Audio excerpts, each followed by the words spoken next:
Well. Oh, I guess I better read what Megan wrote.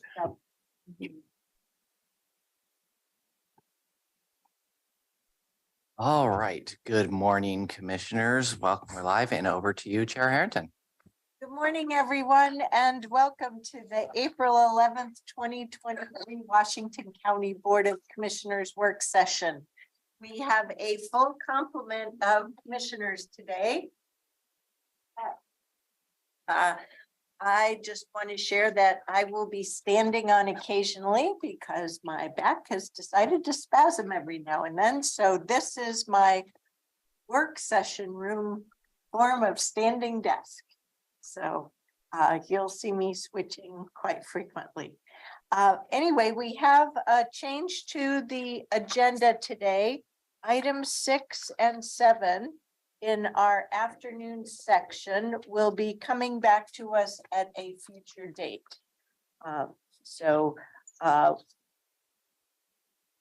Perhaps we will end earlier than scheduled, but we're trying to get that information out to our community as swiftly as possible, because last evening Commissioner Treese and I had a special community forum with the CPO 7 geography, and one of those items was part of the topic of conversation. So that's what's up with that. So without further ado, I want to turn it over to my colleagues for board communication. Who would like to go first? I think Jerry does. There you go. Commissioner Willie, please kick us off. Just a second, I have to read what Megan told me to write and say. Well, let's see. Spoke to the Hillsborough City Council last week, and that's again, I think I've got one more city to go to finish the loop of my 6 cities that I touch base with on a quarterly basis, and just updated them on a variety of things, including ARPA and some of the thoughts that we're going through on how to spend that money. Attended the Fair Board meeting. We've got a fair coming up, of course, the end of July, our 10-day fair this year. And the fun part is that the 4-H organization has really started to come back to life. And so we've got a number of new 4-Hers that are going to be attending the fair this year. I did miss, Chair, our favorite thing, the pig weigh-in. Oh, Was this Saturday? And, yes. I'm so doing goats and hogs. sheep this year. You call them hogs, I call them pigs, and Megan says they're swine. So What does 4-H call it? pigs. Boy, those suckers are a little squealy. They come in a variety of colors. Well, you'd probably squeal if they dumped you upside down in the garbage can too. Yes. We're gonna weigh you. Anyway, so I missed that. It was on. I didn't find out about it till Wednesday, and then I just planned for that on Friday, Saturday morning. So I'll catch the next one with the goats. AOC Transportation Community Development meeting was yesterday. We talked about a number of bills that are going through, whether or not to support them. Specifically, the ones that I opposed was On your behalf? yeah, well, on our behalf, I think you'd probably agree. They're trying to, the state wants to exempt property taxes on ADUs. And we're saying, why don't you just give us that option rather than take that money away from us? So still working on that. Aaron can give you some more information on that if you'd like. And then Rep. Pham's bill 2677, House Bill 2677, talking about ODOT and a state of good repair. And I think that has lots and lots of issues. I mean, again, we can get more information from Aaron on this. I don't think that's actually going to come up this year. There's lots of stuff in there that are problematic. And so I think that's going to require a lot more attention and conversation. The motion did pass with an amendment, and so we'll see where that goes out of our committee into yours. So This week I am meeting with Forest Grove officials on the Elm Street property. I'm going to Forest Grove again for the West Tualatin Habitat for Humanity groundbreaking. Got a CPAC meeting, TV Highway Steering Committee, volunteer appreciation. I'm sure we'll all be there for that. And then Forest Trustlands going to Tillamook Friday mornings. That's what we're going You and I will be running a little late for that volunteer appreciation Mm-hmm. because we've got the TV. Yeah, too. get the TV highway overlap. You're right.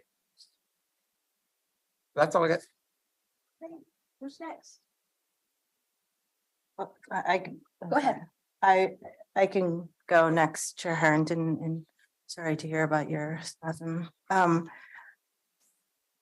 morning.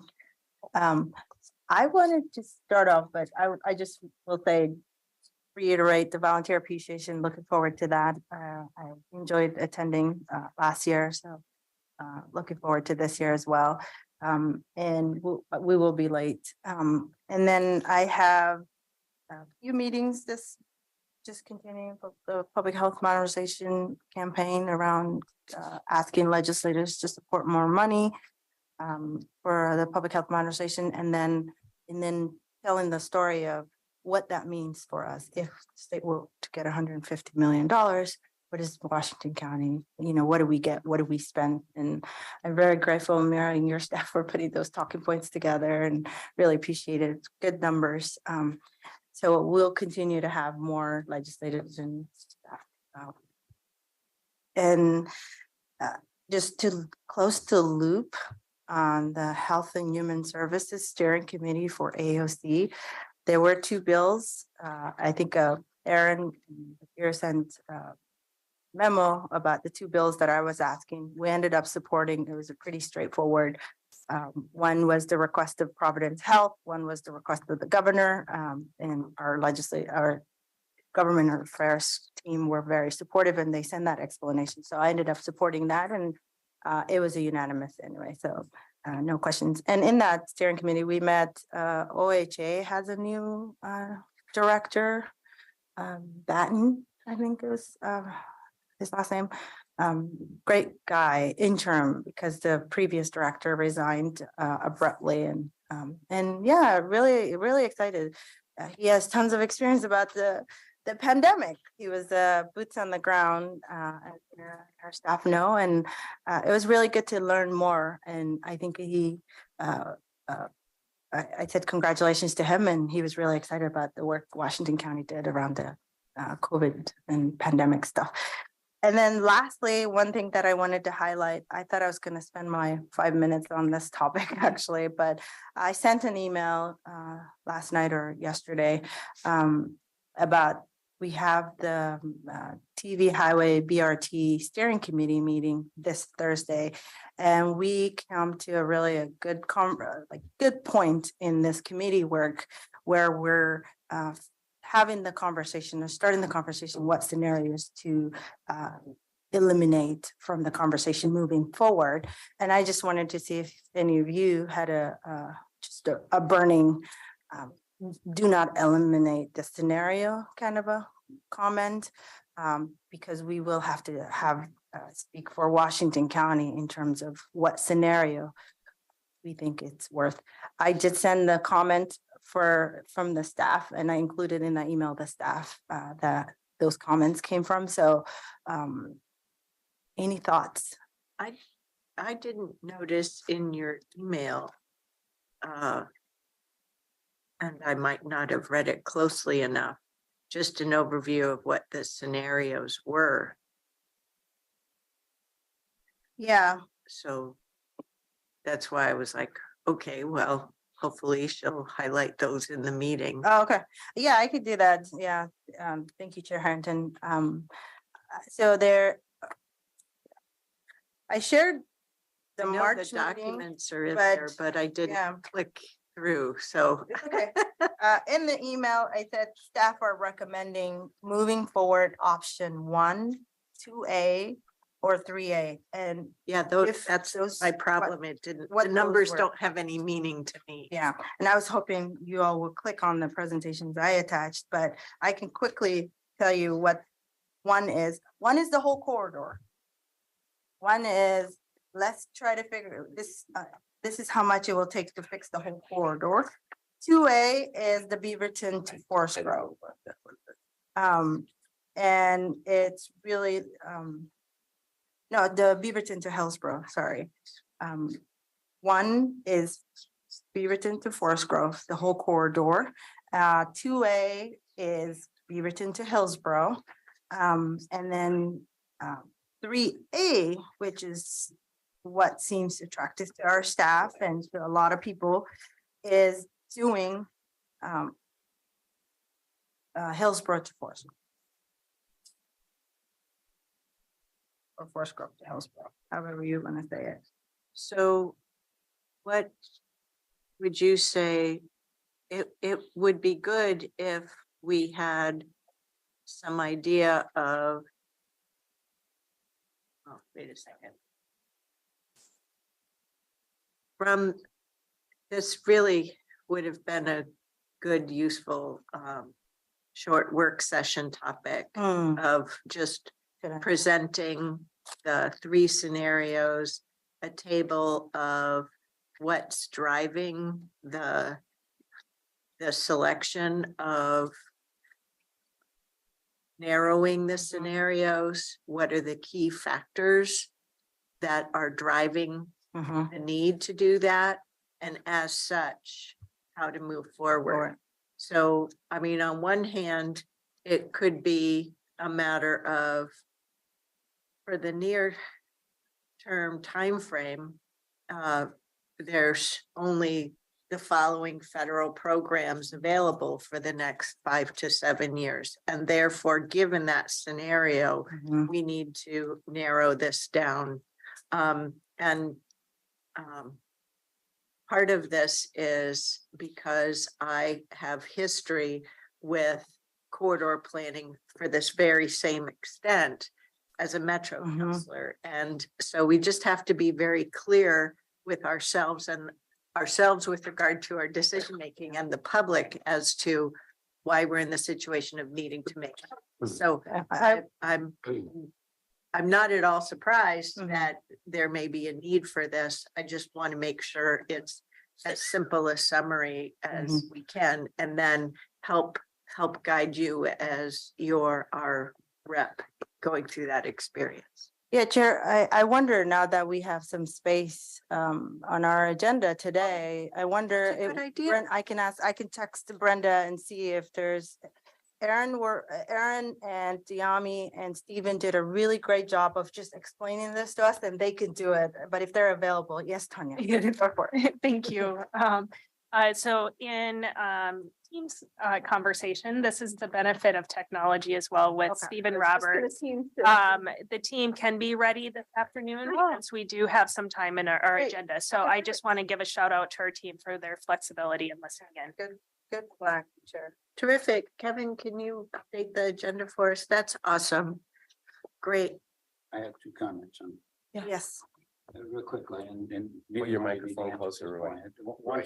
One's a preference. This is how we help Yeah. one another. Thank you, yeah. For those It's of kind you of who the may bunged not up. know or are watching. Bunged up side of the table down here with eyes and back. My 2 comments, and neither one needs to be answered, but I like projects. I understand segment funding. That makes sense. But so your scenario 1 makes sense to me. I don't know, and you don't need to answer this at this point, but the funding, where that's coming from, I saw that, TriMet and others are doing some value engineering and can peel some things off, but frankly, if it's a big ask on the county, unless you all know about some money I don't know about, I don't see where that's coming. So it's going to have to be state, federal, regional money. I just don't see us infusing a big pot of money, and it seems to imply that they're going to ask us for that. And so it's a great project, one we've been working on for 20+ years, but you might think about that part. Where's that funding ask going to come from? So, Yeah, and I think they've been hearing the teams have been hearing, have you done a feasibility analysis of where the match is gonna come from? And I think they're starting a conversation with local jurisdictions to have that. But it's interesting you said that you would keep one, because I was having a conversation yesterday. There's a consensus building conversation going on led by, I think, Counselor Rick Van Beveren. And I think he was suggesting we eliminate one. So The only reason I say that is you'll see on your JPAC, and I know that you're on JPAC and I was, we like complete yeah, programs. And so you don't have to fund them all at once, but you at least plan for them. Plan them out, right? Yeah. Yeah. So, yeah. And I think the staff, I put it in my note in the email, not that big of a, yeah, that's why I don't like just the Hillsborough Mhm. force, Yeah. too narrow. yeah. Yeah. Okay, we'll have more discussion. So this afternoon. Thank you. Good. And I think that's all. Okay. I with you 3 of my minutes. Oh, thank you very much. I pointed to her. Yeah, no, I know she'll go. No, I don't go over. I work hard not to go over. You want to make a bet on that? Oh, no. Chair and I had a bet last night on one of my announcements this morning or updates. We had a CPO 7 meeting last night. We also drove to Salem together yesterday. So I bet that there would be fewer than 7, actually, even more than that, people in attendance, and the chair bet the upside, and we had 18. So it was, I lost badly. So I'm not counting. Yeah, I was. So to finish that conversation. You can tell of the pair who's the super competitive one. Yeah. Come I on. always admit that. I always admit that. So the joint CPO convened the meeting last night with Chair Harrington and myself, and it was a really positive interaction, I thought, and I appreciate the staff's help for being there last night. Currently CPO 7 is without leadership, so they don't have a chair in place, and they're looking to kind of regain that regular status. So it was, it was a little bit of an advertisement as well. But we had really an interesting interaction with the group that was there. We discussed the budget, we discussed ARPA Tranche 2 and CPO re-envisioning. So it's unfortunate that we're having to reschedule this afternoon, but I'm hopeful that everybody's seeing it now and understands that we're doing the right thing by rescheduling this due to illness. So like I said, it was a good meeting. There were some interesting comments that came up around the revisioning piece. There were comments that came up around the budgeting piece. But it was a really positive interaction. Last week I went to the Senator Wyden event. It was a roundtable. This was on the CHIPS program, but it was really focused on the workforce development side of what needs to be done to have a successful semiconductor industry as a whole. It was held out at Willow Creek. The Secretary of Commerce, Gina Raimondo, was there, and it was a lot of media attention. It was it was well staged, to put it mildly. It was very directed. But the university presidents from around the Oregon area all spoke about what they were doing in relationship to preparing for workforce development in this industry. I sat with Mayor Callaway, and it was a great presentation. They also recognized the elected officials in the room, and I know it wasn't a time that was available for everybody else, so I'm glad that we had a representation there. I met with Priscilla Fuentes, the American Red Cross Cascades region head, along with Jerry, and it was a good meeting. It was mostly informational, just kind of telling us what Red Cross is doing locally. I attended the AOC Legislative and Board of Directors meeting yesterday. I'll defer to Catherine to talk about what happened there, but I do want to point out the bill that you talked about in the Transportation Committee voting. You took an opposition position, but the rest of them took a supportive position. It was really helpful to have that vote, as we took the same position and changed the tide on that one. So I just want you to know, I appreciate it. Osmosis, we were thinking of. Yeah, I think so. It was all, we were all coming together. This week I have the MPAC Coordinating Committee meeting. I have a meeting with Next Up. And the Volunteer Appreciation Celebration, I'm planning to attend. I also have a PAB meeting that night. So there's just like you guys, there's conflict. Mine is on the backside, so that's probably a good thing. So that's it. A minute left. Wow. I always get under 5. Not too much. You've seen my my meetings this week. I have 4 or 5, not a lot. Want to say thank you to the Clean Water folks for their presentations on Thursday. That was always good to hear a bit of what they're doing.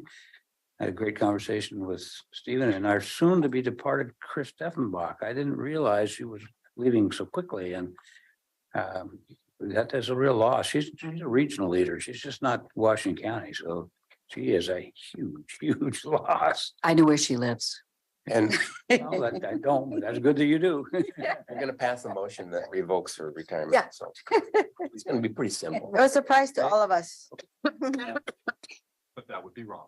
The potential retiree Oh. says. The lawyer speaks. The lawyer is talking Who to is us about retiring? morality. Sorry. It's okay. And who at this table has flunked retirement a couple of times Yeah, according to 3 times, himself? but who's counting?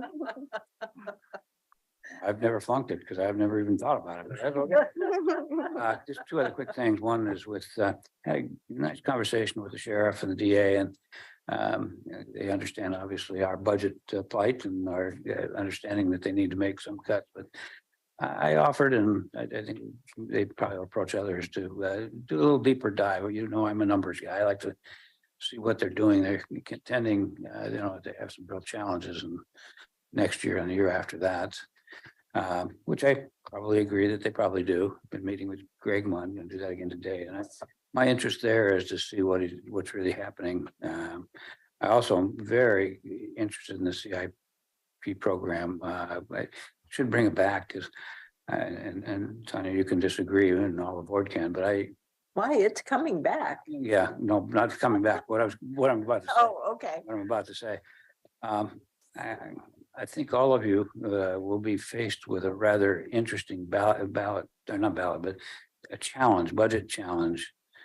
And not only this year, next year, but on the out years, once you see what that CIP is, it's a lot bigger from what I'm looking at. It's a lot bigger than we've really acknowledged. And I know you and I have chatted about that and agree that we got to pay some attention to it and we've got to look at that number. And I still haven't heard exactly what that is. So maybe you have, but I haven't. I don't know what that nut is to crack. Right. Totally, but annually, what's that look like? My prediction, it could be at least 10 to 20 million a year. Easily. So it'll be an interesting challenge. But at least better that we know Absolutely. than to The board is just pushing it. and that's- permanently suspend disbelief and Yeah, go about as if there are no there's no needs problem. at all. Yeah, there's no problem. Yeah. Yeah, as a reminder, the CIP will be coming back in front of the board. One of the inputs that is necessary to get to that number, Commissioner Rogers, is our facility condition index, similar to a pavement condition index. So our facilities team currently is under contract with a firm to look at all of our facility assets to determine what is our facility condition index. That condition index helps identify what are HVACs, roofs, et cetera, that need to be replaced. This is just our existing footprint, though. This doesn't take into account the growth of a growing county, a new courthouse, a potential in the future to accommodate growth in the courthouse. There's also needs in the jail. And so how not only maintenance of our existing footprint, but expansion to meet our growing community, that all needs to be taken into account for a CIP. So you are absolutely right. That number is not fully realized or known yet until we get further data and information. I will say one thing. I'm surprised I didn't have much time, but I'll say one thing. it's really and this is for the public, not for this board. It's really heartening to see that this board is taking that topic on. This isn't a pleasant topic. I mean, nobody would like to have to deal with this big nut, but we have to. And I've not seen any wavering and any flinching at all about the full disclosure, full valuation. So I think the public should understand that we're doing the job that needs to be done. I mean, this isn't, we could do like everybody else and say, well, let's let it fail, and then we'll go out for a bond, but we're trying to plan. I mean, it's a lot different. So I don't know, I'm sorry. No, no need to Mhm. apologize. We're all in this together and trying to sort our way through. Yep. All righty. Well, I may be going over 5 minutes. We'll see. First, I want to mention in the constituent report, the letter that we received from various community-based organizations on ARPA. There will be, I'm having a meeting with the parties of that letter along with Ms. Angie, hopefully Ms. Tillman if possible, and ACAs, and we'll get back to you on that. Also in the constituent report is a really lovely email from the new director of the Department of Environmental Quality introducing herself to us, which is a really nice move. I meant to start my first item with clean water services made my morning. As you all had the opportunity to hear in our really great learning session last week, we had the opportunity to tour the Field Ops building. And I am prone as I'm driving to work in the morning, seeing the Field Ops crews in their trucks and waving at them wildly. I had that very same experience today with one of the big water vehicles that we saw. And I approached it from behind and saw the one water cycle. And I thought, oh, I wonder if that's a clean water services truck. And of course, lo and behold, it was. So I got to pass it, rolled down my window and gave it the thumbs up and used my rear wiper. You know, yes, I am silly, but I'm very proud of the work they do. So I thought I saw the sheriff depart, deputies after the crazy woman. yes, I earned that, didn't I? Jerry, you're just taking jobs this morning, huh? Huh? You're taking jobs. On the AOC Legislative Committee and the Board of Directors. So there were from each of the different steering committees, I did ask to pull or others did a couple of bills for further discussion versus pass as a slate. And one of them was, I can't remember the bill number now, the one with regard to requiring, emphasis on the word requiring counties to provide a 5-year property tax exemption for single family homes that are redeveloped into duplex, triplex, and quadplexes. Great idea. I would have preferred that it be enabling versus requiring. And it turned out to be a fun discussion because I asked to pull it from the agenda, made my case, and then Douglas County Commissioner Tim Freeman spoke up and said that he couldn't believe it, but for the first time, perhaps ever, he was agreeing with me. So I guess having, our two county descriptions are somewhat different. So he surprised himself. So there was much teasing there about who owes who a beer for that one. Catherine lost. No, I think I offered. Anyway, But you don't drink beer. I know, I offered. They do. For him. I think, which leads to my second item. I'll come back to one more, but I want to make sure I get this in. and that is the legislative retreat and the Board of Directors retreats are happening in September. In the, as usual, the county of the AOC president.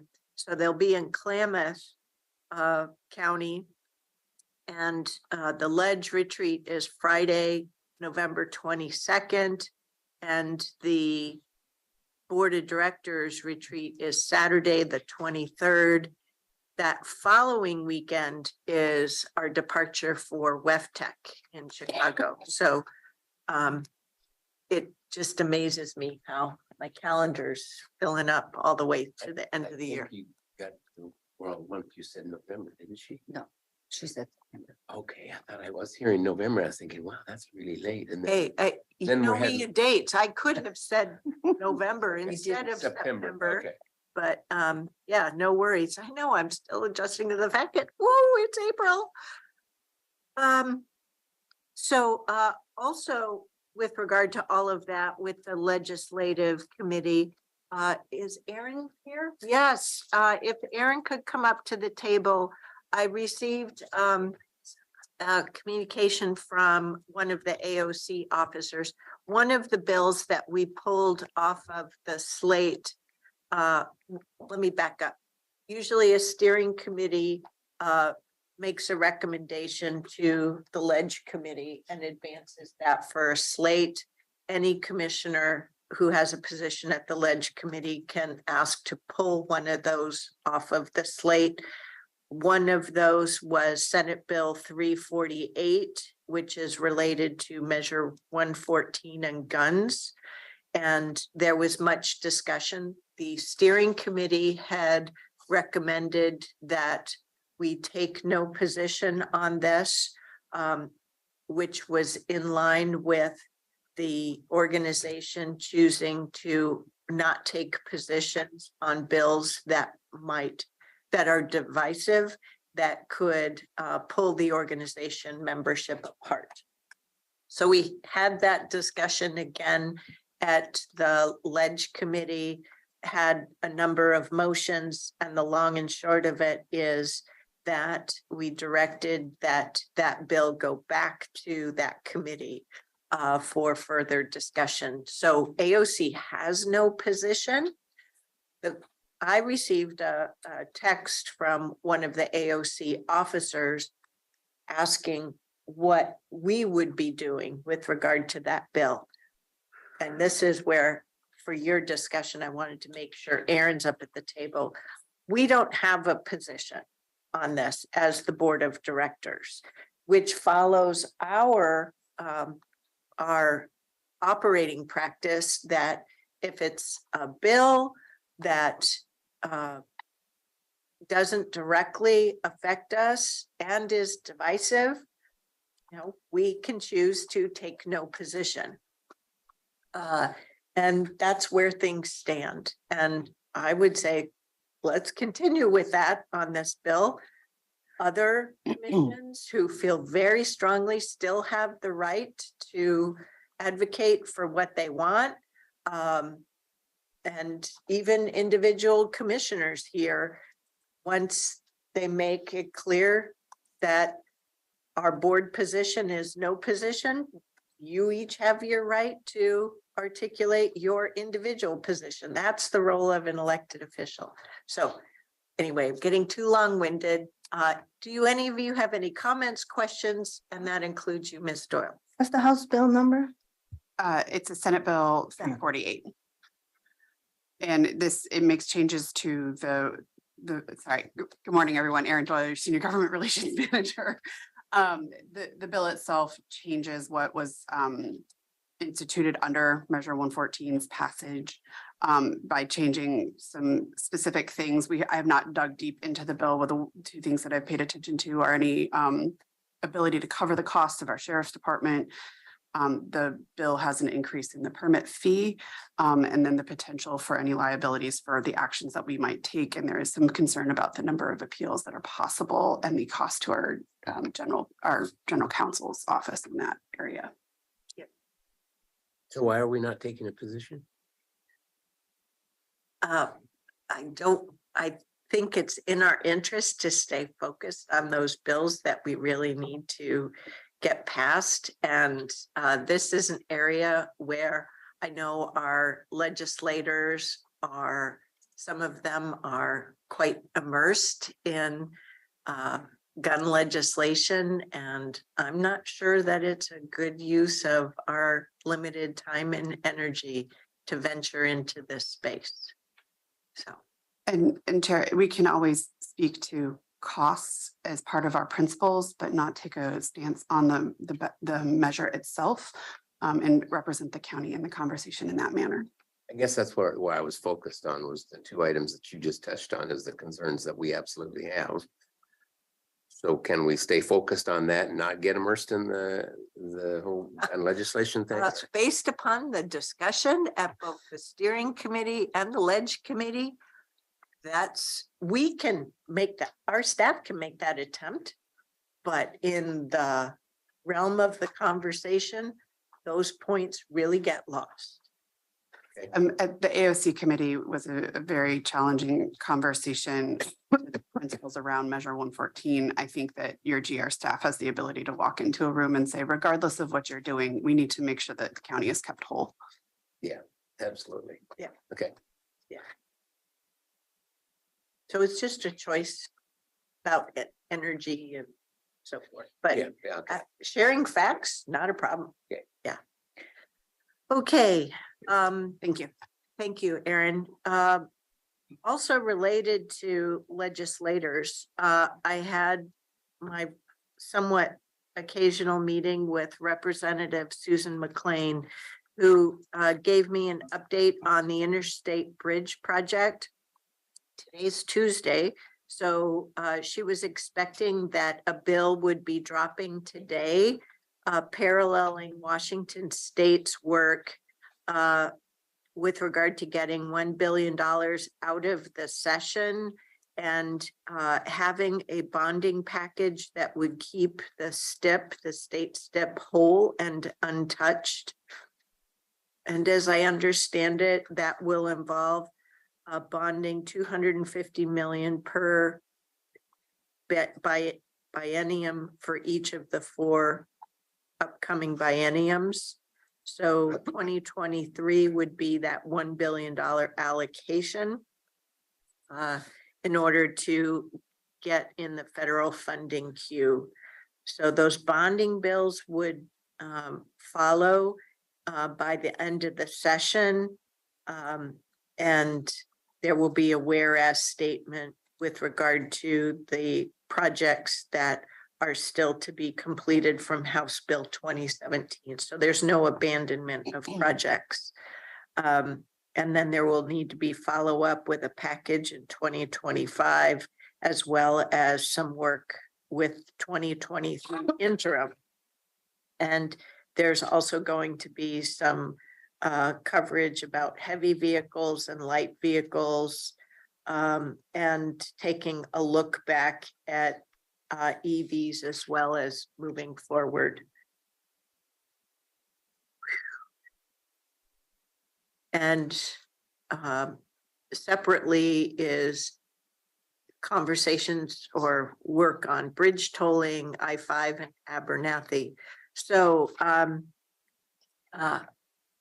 they're following through and completing these steps to get the interstate bridge project done is certainly in, I think, in Washington County's interest, in the regional interest. And so I asked her if it would be helpful for us to write a letter of support, you know, essentially just thanking them for doing the work to move forward with getting federal funding for that important project. Not a letter that would go into design of this, that, and the other things, but thank you for just moving it forward.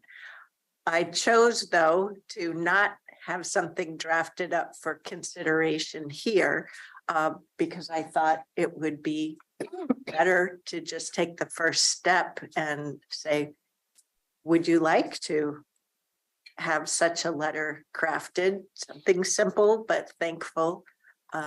and then we can close on it next week. The AOC transportation meeting that I referred to earlier also had a presentation by Greg Johnson, who's the program manager for the IBR. And yeah, and his slide presentation is going to be sent out to all of us, so I'll forward that on. Had some good information on it.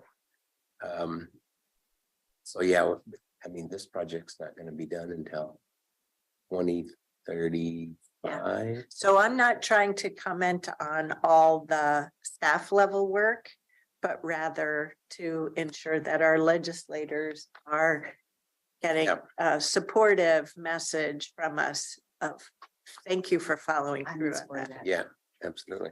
So. Okay. The only concerns I've had, having not only grown up around that bridge, but lived there a long time. There's no question it needs to be replaced. That would be foolish not to replace that. I don't think it's just good for Portland, Vancouver. It's good for the whole West Coast. So that part's never been an issue. The tolling in my mind has never been an issue either, because you've got to have a revenue source to build a bridge. What happens is when you get off the bridge and there's tolling on the other highways, and that's really divisive in my neck of the woods. And so it depends on how it would be written. I wish Susan would bring out some tolling discussion hearings, because it would salve a lot of wounds and people would have the chance to talk, and even if it didn't go anywhere. So as long as the letter is, we support the bridge. If we don't, we're foolish. You know, if we don't support some mechanism to pay for it, we're foolish. So I suspect you'll craft it nicely, and as long as we stay away from the tolling issue. Yep. So I'll work with Daniel to get something simple. And before you go to your next piece, can we go back to AOC just for a moment? Yep. And I was going to ask if you wanted to discuss the issue that Daniel Bethel from Marion County brought up about, Oh, I completely forgot yeah, about. about the Mossman order. Yep, go And for it. she mentioned that she's working, that their staff and their council is working with our council on a letter regarding Mossman order. Is that in fact what your understanding is? I just want to make sure we're all on the There- same page. So we'll know more when she shares a draft letter from their board But she made on it, this topic. and she made it clear that she was working with Washington County. And that's why I just want to make sure that we're talking about that here, so that everybody is on all of our staff's on that same journey. So We sent a letter in 2 weeks ago that we worked with a bunch of people on. I'm not aware of any current efforts where the mediation is going on. So I will reach out. I just want to make sure that Thank you. yeah, the starting point is she committed yesterday. She talked to me before she raised it to the full body. And I said, yes, please share your draft letter to us, and haven't received it yet.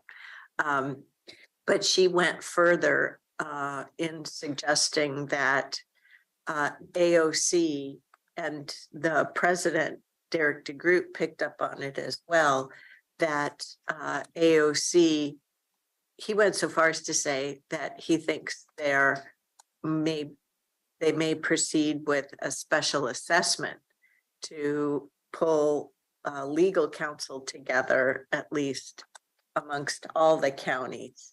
And I don't know enough about what the executive committee may be discussing at all. We also don't know what this draft letter is that she's referring to.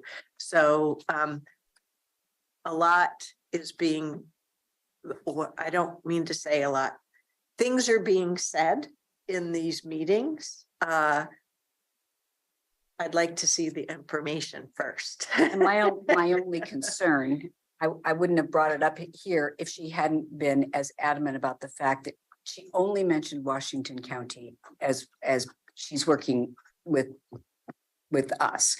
And I wasn't aware of that, so I just wanted to, So Mr. Anderson has been working on a committee with AOC, so. that Maybe may be it's- a separate effort. the implication wasn't AOC, the implication was Marion County. I'm certainly working closely with Marion. Yes. Okay, that's what I wanted to make sure that we. Yes, so I'm not really sure what she's after.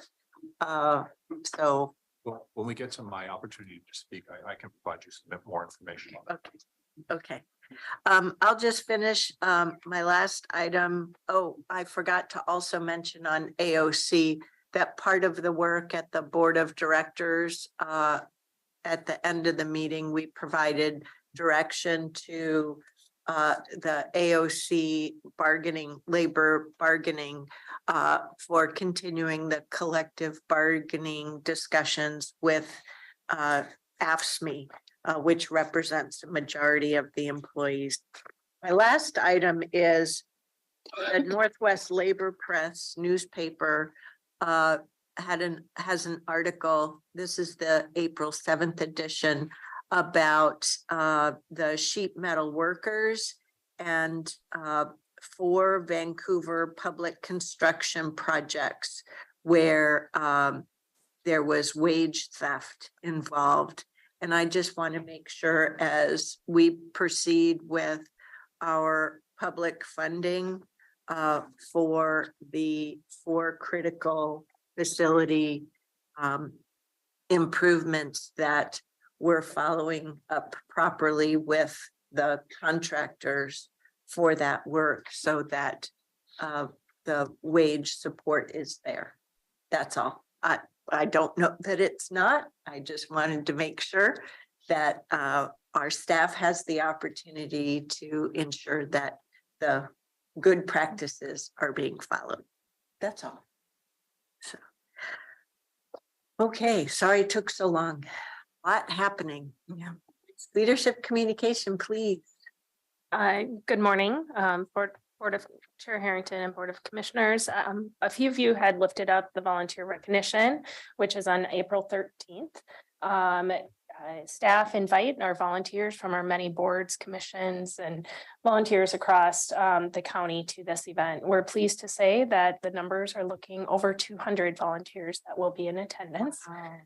That has rapidly grown beyond last year. If the board recalls, last year was really one of the very first back to in-person events. And so it's great to see our volunteers come out in appreciation.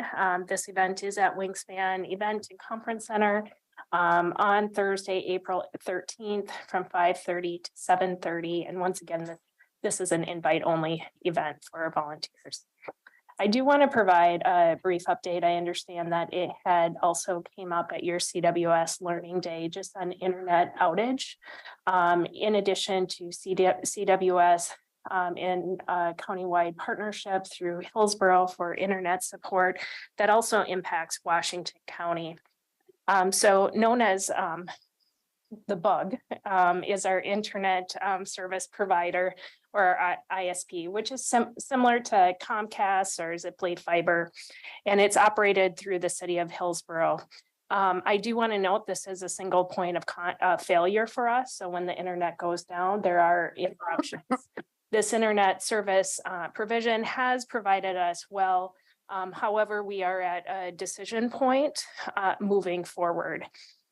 This January, your board has extended the IGA for 3 years to allow for conversations in partnership with Hillsborough and our other jurisdictions to work through a strategic plan for growth, flexibility, and security. Specifically from a Washington County perspective, we will be focusing on the flexibility and growth that we need, not just for our operations today, but in the future. So could we add to that list also addressing single point of failure? Yes. Thank you.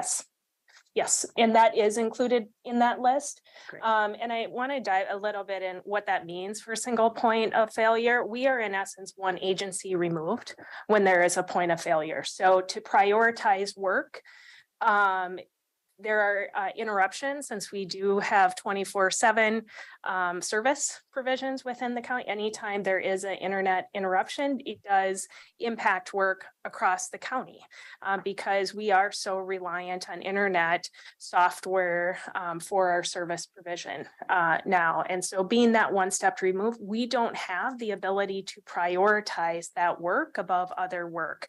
And so this has been an ongoing conversation we have been having with the city of Hillsborough. Really, that has intensified, especially within the last year and a half. So let me take you back just to briefly the sequence of events that happened.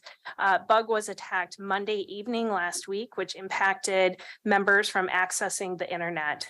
Bug initially responded with some mitigating measures, which returned internet access back to normal. Then there was a second attack, which came Wednesday evening, and that was with last week with greater force. Bug moved the targeted servers to the cloud, which seemed to stop the attacks for now. However, once again, there were 2 interruptions to our services, both within the evenings, and we are kind of just held at the point of waiting for Hillsborough to respond. I want to underscore we have a very positive working relationship with Hillsborough, so this isn't about not working in partnership. This is really focused on what the needs are for Washington County to maintain its operations moving forward. And we are not the only jurisdiction that has really growing internet service provision needs. We might into the future continue to fully participate in the bug as the bug addresses many of these same common situations. And we may decide that we need to go in a different direction for internet service provision. So this is not abandoning partnership and the collaboration we have. It's a multi-factor kind of consideration as we pursue what partnership looks like in the future. Some good news. We have learned that NOAA, which is the National Oceanic and Atmospheric Administration, is including Washington County in its 7th study about the impact of heat-related weather events in urban areas. We know that heat events like the heat dome in June 2021 tend to be more impactful on health with those that have the least resources to deal with those heat events. By identifying hotspots called urban heat islands, Washington County and our partner organizations will be better informed about how to best reduce the health impacts and other impacts of extreme heat. Our emergency management staff will use the study findings to inform our national hazard mitigations plan. Washington County is the only West Coast location to be included in this annual national study this year. I want to thank our Environmental Health Division of Health and Human Services, especially the work of Kathleen Johnson, for applying to this important study. I do think this lifts up how we are using a one Washington County approach as we continue to pursue climate action events and climate action work, I should say, throughout the county, and really maximizing and embedding this in the work as we move forward. So kudos to Kathleen. Also want to announce that Oregon's first minority business development agency is now open in Beaverton. It is operated by Business Impact Northwest, a nonprofit community development financial institute, and will serve the entire state. It is led by Executive Director, Mr. Trice. The goal of Oregon MBDA is to identify existing minority business enterprises that are seeking growth opportunities and assist through business coaching, training, contracting, and business development. This is great to have locally here in Beaverton, and our staff have already been in contact with the agencies. So that's great news. And that, announcement also for April 18th meeting. Your board had asked that we come back with at the end of your business meeting 2 weeks ago. I can't recall the date right now, but further discussion on ARPA to discuss ARPA framework, the facilities, and use of ARPA funds for. I'll be to the meeting. I'm sorry. No. I thought what I thought the request was, I remember my highlighting the information that our communications director, Philip Bramford, was providing to the community through the constituent report. And I thought I was asking for a presentation at that meeting to ensure that the full community had that the benefit of that information, as opposed to opening up the discussion of what the framework is, the whys and what fors. Correct. Those are Okay. all aspects of the communication points that were coordinated through Philip. Yes. The Okay, community does not have the Sorry. benefit, the community doesn't have the benefit of seeing those talking points. Yeah. So I was trying to pull out what are the components of those talking Okay. points got it. in the presentation. That will actually be scheduled as an action item. Mhm. We know that there has been community interest Not that day, not on the 17th, on the 18th. on the 18th, I mean, that's an action item that day? Yep. Okay. That allows the board to affirm the direction that you have given to the county administrator to move forward with the use of ARPA funds for the facilities. So that can be considered and integrated within the budget with the proposed budget, which is slated to become public and available to your budget committee on the 27th.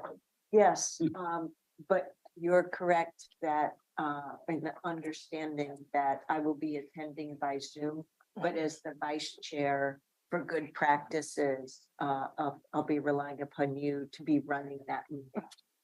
And there'll be no testimony, or is it a public meeting? Is that what your intent is? Yeah, it's the I- business meeting and No, I meant under that item. yes, so Yeah. what we're thinking would be positive for all of us is that we would have the staff presentation, Yeah. then have a public comment period just for that topic. Okay. Well, I think we need to estimate and limit it to, I don't know what timing you all would like, 20 minutes maximum, perhaps. I just pulled that number out of the air. This could go hours. Yes, that's right. So we'll be relying upon Clerk Moss asking people at the beginning of the meeting to sign up for that, and he may need some assistance to work those logistics so that when that topic starts, you can say, look, we've got, I'm once again just going to pull numbers out of the air. We have 20 people signed up. As such, that means you each only get 1 minute, and please be prompt about getting up to the table so we can get through it. Because it's an extraordinary thing. You ask if anybody wants to break that time on here. Yes, yes, I just pulled a suggestion out of the air and suggested 20 minutes. It's a good suggestion. What would you like to do? I think being pre-prepared is important, and I'm happy to make that decision right now. I think people may choose to say, okay, well, I didn't get to speak for a full 2 minutes, which is what we usually allow on public comments. So they may sign up for the 5-minute period at the end of the meeting. Oh, I see what you're doing. Okay. So the 20-minute would allow 20 people at least per 1 minute per person. Mhm. And then people can still do the 2 minute before the meeting No. and then the Oh, 5 minutes. On any issue, I mean, that's still existent, right? But so at the beginning of the meeting, it's a 10-minute limited period. Right. Okay. Yeah, So, It'd be fine. 5 people, right? Yep. Yeah.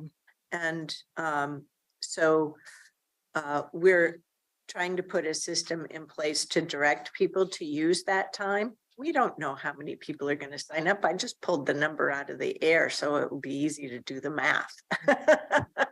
Because I'm terrible at doing math in my head. No, it's a good start. I So, think it gives us a frame of reference to work from, but I wonder 20 minutes might be small amount of considering the significance of the decision we'll make.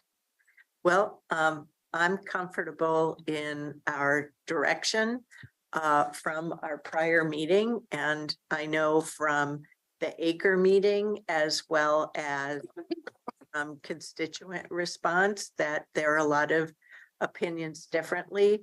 I do know that in my efforts to double back, for example, with the CBOs on what the process has been for our consideration, and as Commissioner Treese has mentioned previously, and in every forum that I've been at with her, this is not what we would have liked, but this is the reality. And so that is why we have the direction that we had before, and now we're memorializing that through action.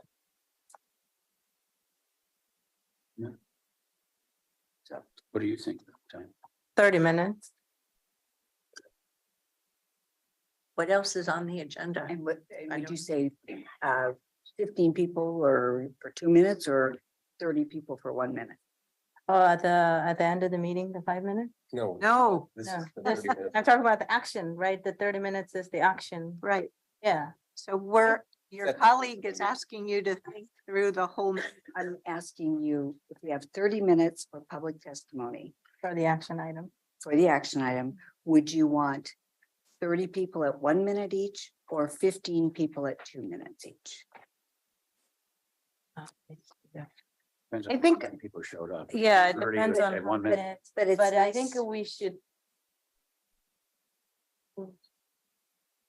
That's it. That's a Yeah, good that's idea. a- So why don't we say if there's more than 10, it goes to 1 minute? Or, Yeah, if there's 25 people that signed up, Just like it's well, certain because 1 we don't minute. get into the situation. Mhm. yes, I agree. Yep. what'd you say, I- Commissioner Rogers? I didn't hear. Time certain that way everybody knows the rules, everyone knows what's going on.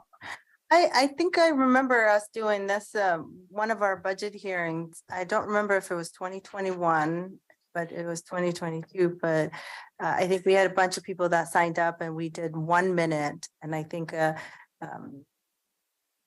We had Give 19 more, people that 19 day. people, yeah. And in the evening, so maybe we say 1 minute for 30 minutes. If there's no 30 people that signed up, we stick to the 1 No, minute. we had 19 people for 1 minute. The budget, I'm saying that model worked. I'm using the model, not the time.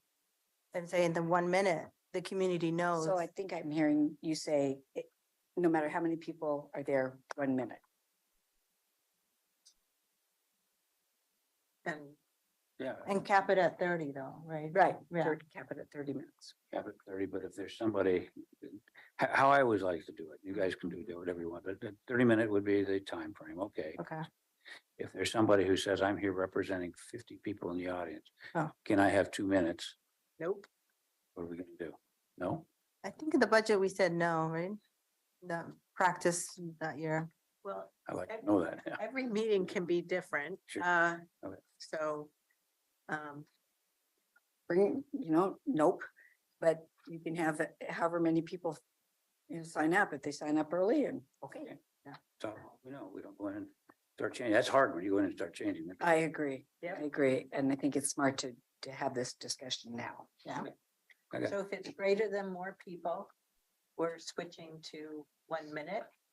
And the maximum amount of time is 30.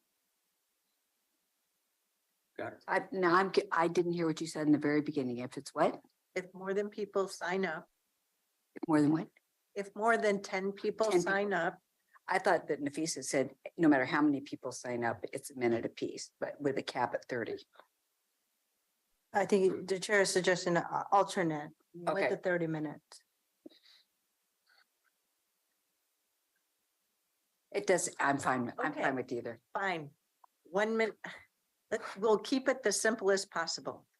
1 minute of public comment per person for a maximum of 30 minutes. Okay. And people only get to speak once. And do feel free to encourage folks, whether they're in person or online, that if someone else has already made the point, just make a statement of agreement. Making the same point over and over and over again Problem doing it. has the adverse effect. I'm glad we had this discussion. Thank you. Mhm. Are you comfortable with that? since Oh, you're Going to be running the logistics. I have, I don't always taking is 2 minutes at the beginning, if it's an agenda item. Yeah. At least we've never allowed them to speak 2 minutes up front. So, okay, I get 2 minutes at the beginning and then I get another minute up front. That's with the actual, I think we're in agreement. maybe on that that's- non-agenda items, Mhm. 2 minutes up front. Yeah. Everybody, okay, cool. We So can do that. staff will direct anyone wanting to speak on ARPA to the 30 minutes that's scheduled as part of the action. With 1 minute With one per with 1 person. minute per person. Mhm. And if there's anyone that wants to speak at the end of the item on any item, that's always the right to sign up for 5 minutes in. at the end. Do we need to alternate pro and con? No, that's only for quasi judicial hearings. in Okay. Certain I'm just jurisdictions. asking. This is not a quasi judicial hearing. Are there any last questions on this procedure? Thumbs up. No. Thank you. Ms. Angie, do you have anything else? That's enough for me. Okay, we're going to move on with our legal counsel. Take it Mr. Carr. Thank you, Chair Harrington. I'll start with the aid and assist litigation. As you may know, I was at the mediation last week, which was a productive exercise. It's confidential, so I can't say much in public. I'm happy to talk to any of you. It was a good, frank discussion, and I think that we've made some progress in getting folks to both sides to understand the challenges that the others face. With respect to Marion County, I think I did tell you that there was a motion in front of Judge Mossman to require the Marion County Sheriff to transport patients from the hospital back to the Marion County Jail. What happened was a Marion County judge had issued an order on 2 cases out of many that they have, but only on, well, it's 3 initially, but now it's 2. One of them was released. Directing the sheriff not to transport the individuals until the hospital provided an up-to-date status report on the individual's condition. The plaintiffs went into court and asked for an order compelling the sheriff to disobey that order and to transport the patients anyway. This placed the Marion County Sheriff in a very difficult position, and Marion County objected to that. Judge Mossman did not order that, but ordered the parties to come up with language about what should happen after a person is released. That language was originally due last week, but we all agreed to incorporate that in the larger discussions and the mediation. This issue of having a status report or a progress report on the patients when they're released is very important to the judges. The judges want to know what's been happening with a patient at the hospital. Are they being medicated? Are they cooperating? Are they violent? Because the judge then has to make a decision about what happens when they return to the community. So that's been folded into the discussions, and I think we're making some progress on having the state hospital provide those reports to the judges as the patients. There has been an agreement that they will give us now 60 days notice rather than 30 days notice of when someone's being released, so that we have more time to plan and work cooperatively with them. There are other things that are going on in the background that we're working. In fact, there's a session today that we were originally not invited to, the counties were not, and then we were invited to, and then we were disinvited to yesterday on the theory that they're working with the hospitals, the private hospitals who are also involved in this, and really not something that we would be a good use of our time. So yes, I am working closely with Marion County on the issues of compelling sheriffs. Obviously, we don't want an order from a federal court telling our sheriff to disobey court orders, because that puts the sheriff in an awful position. When you talk about working with Marion County, I assume that you're referring to your coordinated work with the Marion County Legal Counsel. Yes. Yes, as representing the full agency. The reason for that clarification for my benefit is I don't know what Commissioner Bethel's objective is and what she was driving towards yesterday, other than raising, I believe what I experienced was her raising flags of issue and concern. But until we see that draft letter, I can't say. And so there is no presumptive close in all of this, but are we interested in talking about possibilities? Sure. There isn't anything that we know that you don't already know. Let me reassure you. And I try to make it sure that there's nothing I know that you. Oh, you know a heck of a lot more than me. Oh, I am that's- not a legal person in any way, shape or form. And boy, am I grateful for all of you legal folks and all the public health and all the safety people working on this whole Mossman decision and aiding us this. Thank you. Thank you. The second thing I wanted to tell you about was the cleanup on Sellers Road, Mr. Besher's property. That goes on over the weekend. He was observed bringing more materials onto the site. So Rob Bobbitt swore out an affidavit for contempt. So that has been filed, and I believe the citation has been issued or will be issued. So Tom Eggleston and his team are doing a great job on very difficult situations. This man does not seem to want to cooperate. So we're going to take the next step. We have already taken the next step, and I'll keep you apprised of what happens out there.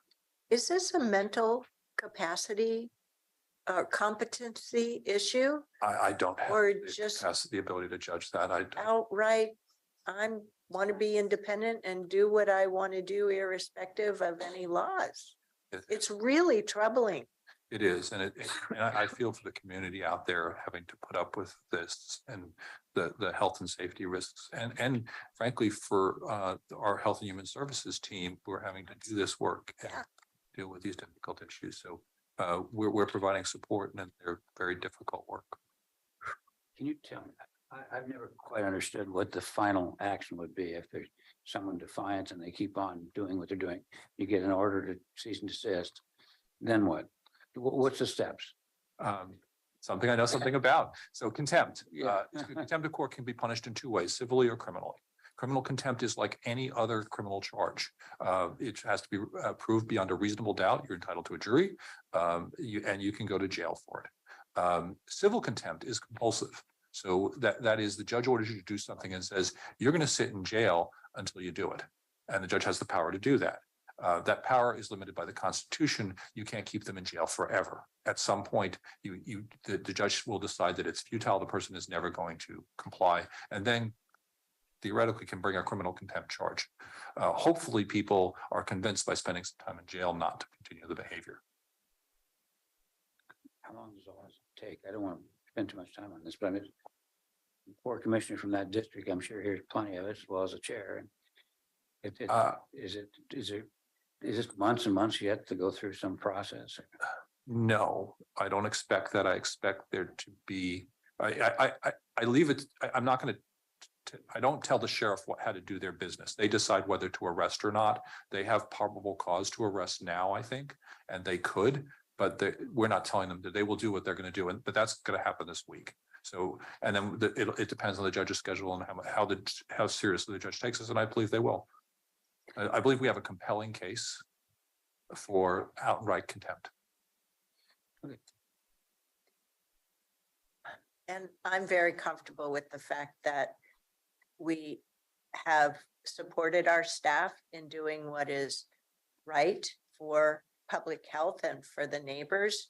I find it really troubling that this individual is choosing, while our crews are doing that cleanup work, to continue to soil the property. And I don't want this continuing, right? For the benefit of the neighbors and our community at large, this needs to stop and not happen again.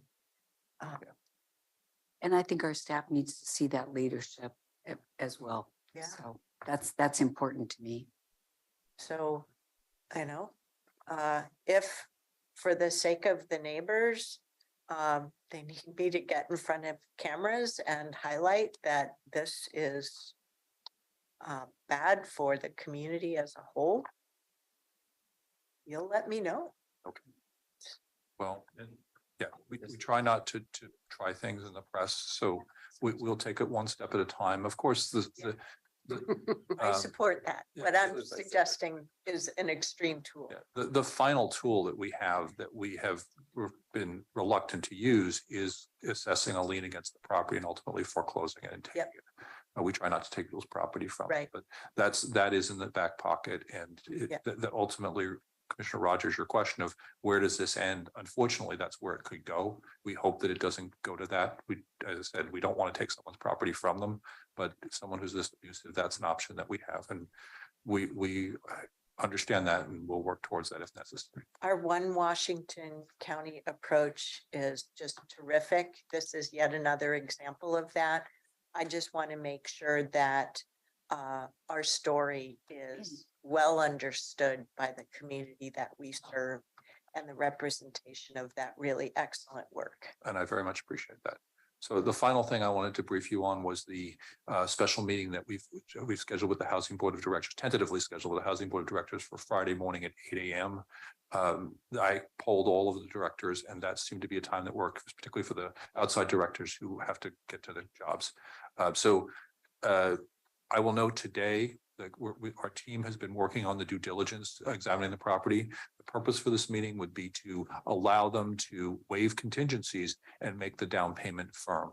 So that would be non-refundable. So this is a big step in the process. It basically says what we're going to go from examining due diligence and determining whether or not to buy the property to waiving the contingencies and moving forward to closing with few exceptions. So go ahead and schedule it.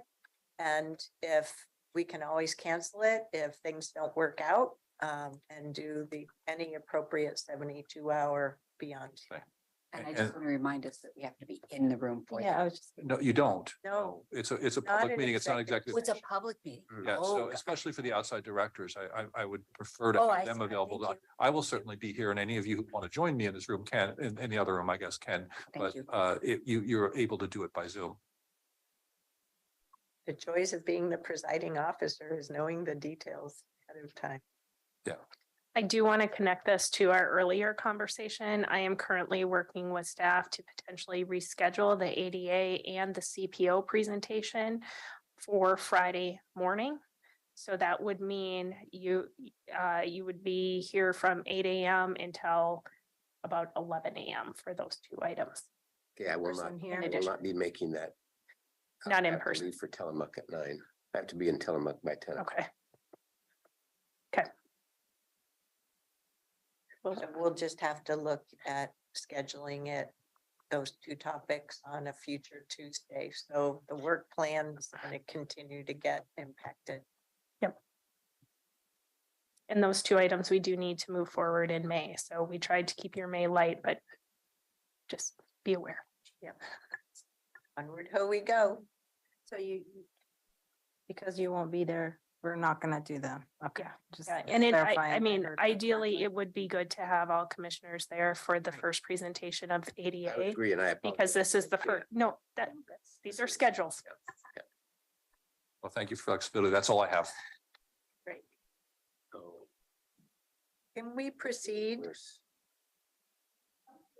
No, Megan just reminded me it's in the Tillamook room in Salem. Oh, you have Not less of until- a, So less of a drive. I'd rather go that way than that way, but Oh, It's still. that way still could an hour. cause you snow. yeah, that's true. Yeah. And I had a good conversation with Commissioner Yamamoto yesterday on broadband, so we should chat. Good, okay. Clean Water Services. Thank you, Chair Harrington, and good morning, Board of Clean Water Services. Mark Jockers and I are at the Rock Creek Resource Recovery Facility working with the team members here on an engagement process. But we're grateful to have the virtual technology to be in your room today. We also want to thank you for the time that you spent with the Clean Water Services team on Thursday at the board learning, and the team is working on the follow-up items that were identified, and we will schedule those items with the board. We were very appreciative of how fast the bug team responded to the cyber attack, and Clean Water Services does have a internal communication fiber ring between facilities that was not impacted, but we are looking for the belt and suspender backup on how to carry on in the field with field work that relies on the internet and connection, and also how do we make sure we can have district connection into systems from external sources. So we are working on the backup plan. The team is very busy with our budget preparations. The proposed budget is going to the printer today, I hear, and it will be ready for April 21st to be distributed to the budget committee and for the public. Mark Jockers has a real quick update on a grant proposal for the board. Good. Thank you, Diane. So yesterday we learned that Clean Water Services Western Washington County Inflow and Infiltration Sewer Rehabilitation Project was included in Congresswoman Bonamice's list of fiscal year 24 community project funding requests that will be forwarded to the House Appropriations Committee. As you know, each representative has 15 projects for consideration. So making this initial step, clearing this initial hurdle is very exciting for the team. This rehab project, as you may recall, as you signed a letter in support of this, includes the rehabilitation of aging sewer pipelines that serve Forest Grove, Cornelius, and Gaston. Some of this infrastructure is up to 88 years old. The issue is the inflow and infiltration of this water into the sewer lines really has an impact on the Forest Grove Water Resource Recovery Facility. So if we could rehabilitate these pipes, it helps push off needed capacity investments at the Forest Grove facility. So I wanted to give the board a report on that, and also to thank you for your letter of support in support of that project. It still has to go through some processes, but we're thrilled it cleared the first hurdle. Thank you. All right, have a good day there. I don't think any of the subsequent topics really on the agenda pertain to CWS. So please, I'm glad you've made your attendance choice. So without further ado, we'll move on to the second agenda topic regarding the Behavioral Health Council appointments. Welcome, Mira Samantel, our Director of Health and Human Services, and Nick O'Cone, our Behavioral Health Division Manager. Did I get that right? Nailed it. Thank you. Oh, he shook his head no. I was worried. So face dropped. Welcome. Well, thank you so much, Chair Harrington. Good morning, Chair Harrington, Board of County Commissioners. As the chair said, my name is Mira Samantel. I use she, her pronouns. I'm the Director of Health and Human Services. It's a pleasure to be here today with you this morning, but I will go ahead and turn things over right away to Nick O'Cone, our Behavioral Health Division Manager, to present for your information and decision applicants for our Behavioral Health Council. Good morning, Chair Harrington. Good morning, Commissioners. For the record, my name is Nick O'Cone. I use he, him pronouns, and I'm the Behavioral Health Division Manager here with the county. And as Mira mentioned, I'm going to be talking about our Behavioral Health Council applicants this morning. For today's presentation, I'm going to do a very quick overview of our Behavioral Health Council. I'm going to talk a little bit about our 2023 recruitment, and then I'm going to provide some recommendations that are coming from our council members and our division for our 2023 appointments. And I'll be doing a very quick member overview of each of these recommendations as we're going through. As a really quick overview, our Behavioral Health Council is a 19-member council that advises and provides strategic direction to our division. They also provide an independent voice to the Board of Commissioners on our division strategies, priorities, and our operations. There are several positions on our council that are dedicated to specific system partners and consumers, and I really want to highlight that we have 4 specific positions dedicated to providers that need to be recommended by an association of community behavioral health providers. We do that because the vast majority of the services we provide are actually contracted out to a community behavioral health system, and we want to make sure that they're involved with our process and that we're aligned with their strategies and priorities as well. Priorities that we have and have historically had on our council is to ensure that there's consumer voice in all aspects of our decision making, and to ensure that we have a broad representation on the council, both of demographics and also geographically across our community. I keep turning this thinking that it's going to move the slide, and it's slide again. We're not quite there soon enough. So for our For our 2023 recruitment, we had 11 open positions and had 10 applicants for those positions. 6 of these applicants are returning members, and 4 of these applicants are actually new members that we're hoping to have appointed to our council. We had 2 additional community members submit applications, but after multiple attempts, our division was not able to follow up with them to go further through the process. As a part of our process, what we do is we invite community members to attend as visitors for multiple meetings, and each of the folks that are new applicants and recommendations this year have already attended multiple meetings. They all submit a member profile, kind of letting folks know why they want to be a part of our council, what kind of skills that they're going to be bringing to the council, and subsequently the members vote on them for recommendation to your board.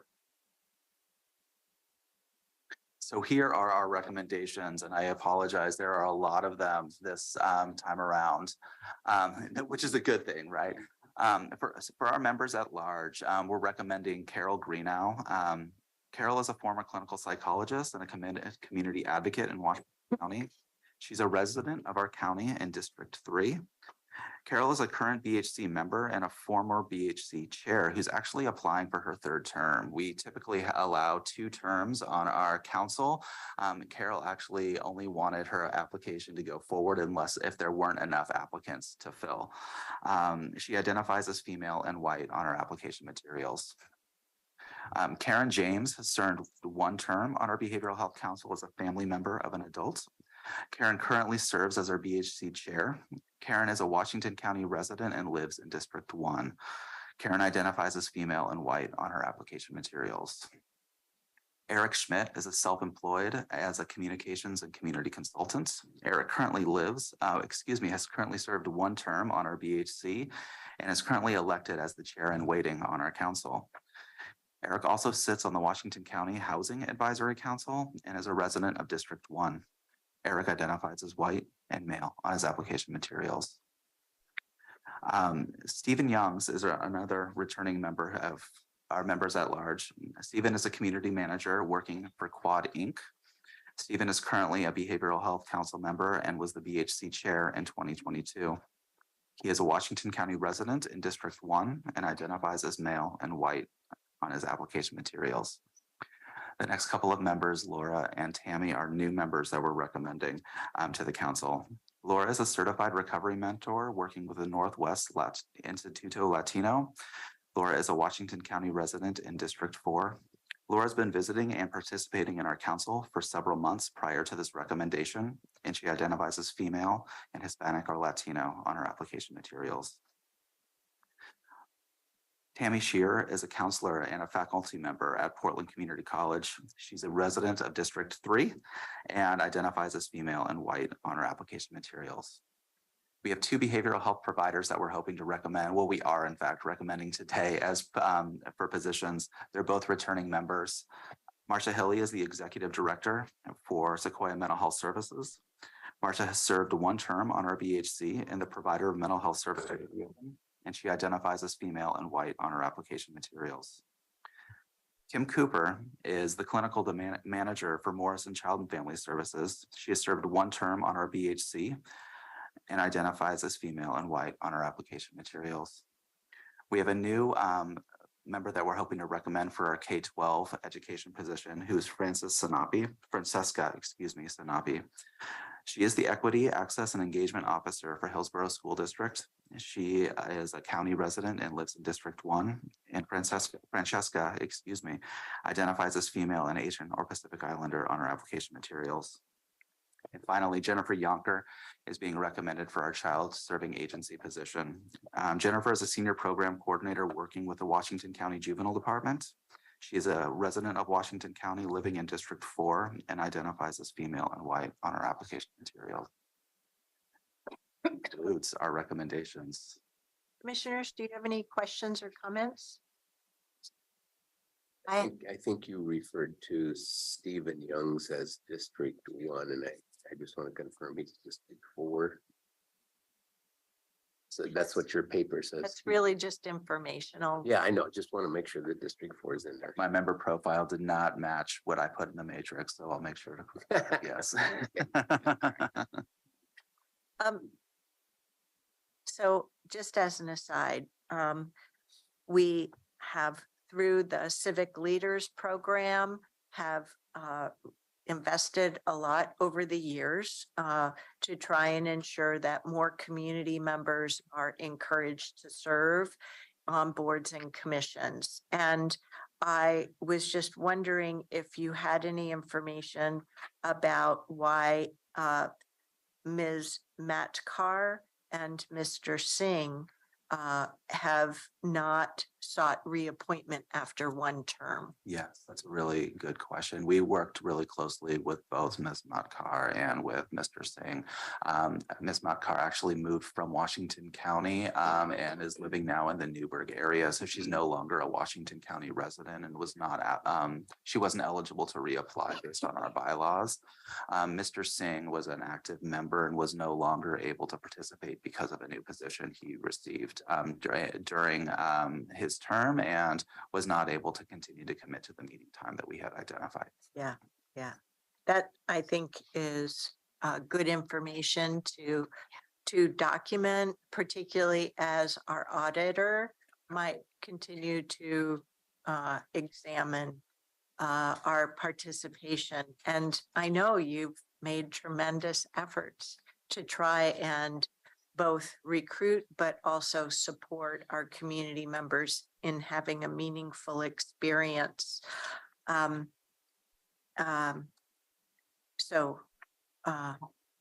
Commissioners, are you comfortable with our staff moving forward with bringing this for action? Yep. Great. I just want to thank you for the thoroughness with which you go through these. So that's really highly valued. Thank you. Great. We'll return with an action item on April 25th. Terrific. And if it's okay, I can remain up here as the Yes. next item is ours as well. Yep. Thank you. Thank you. Thank you, Nick. Hello, Thomas.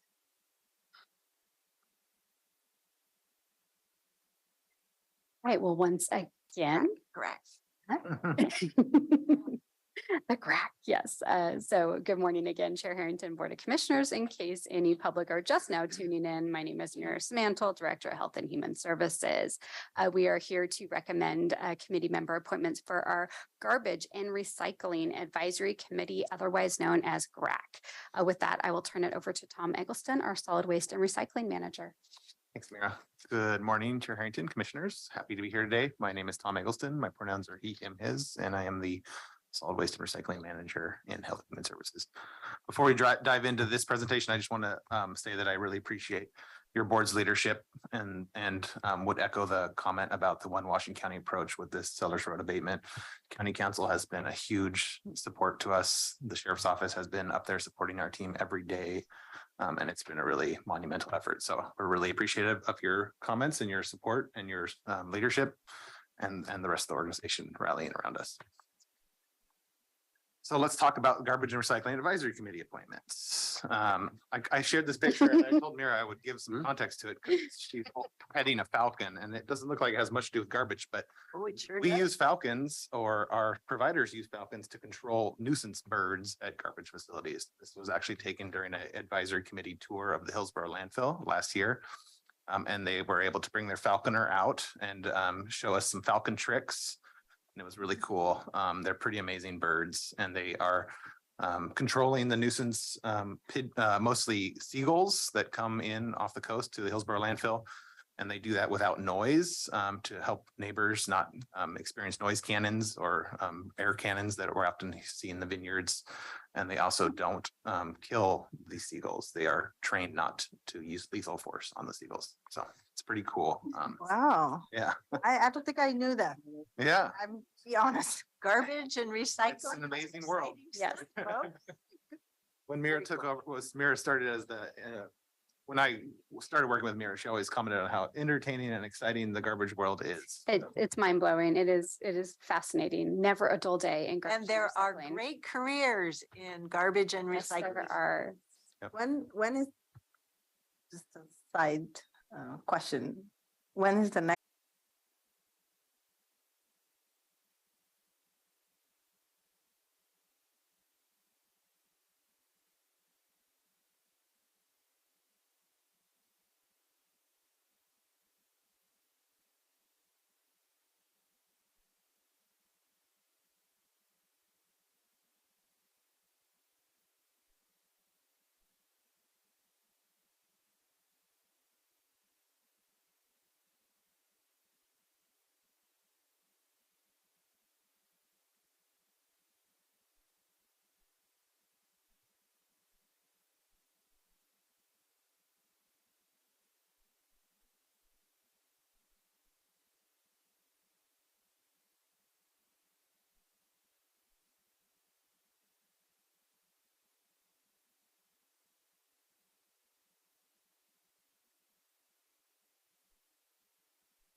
Okay.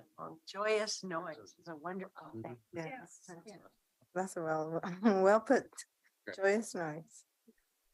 Okay.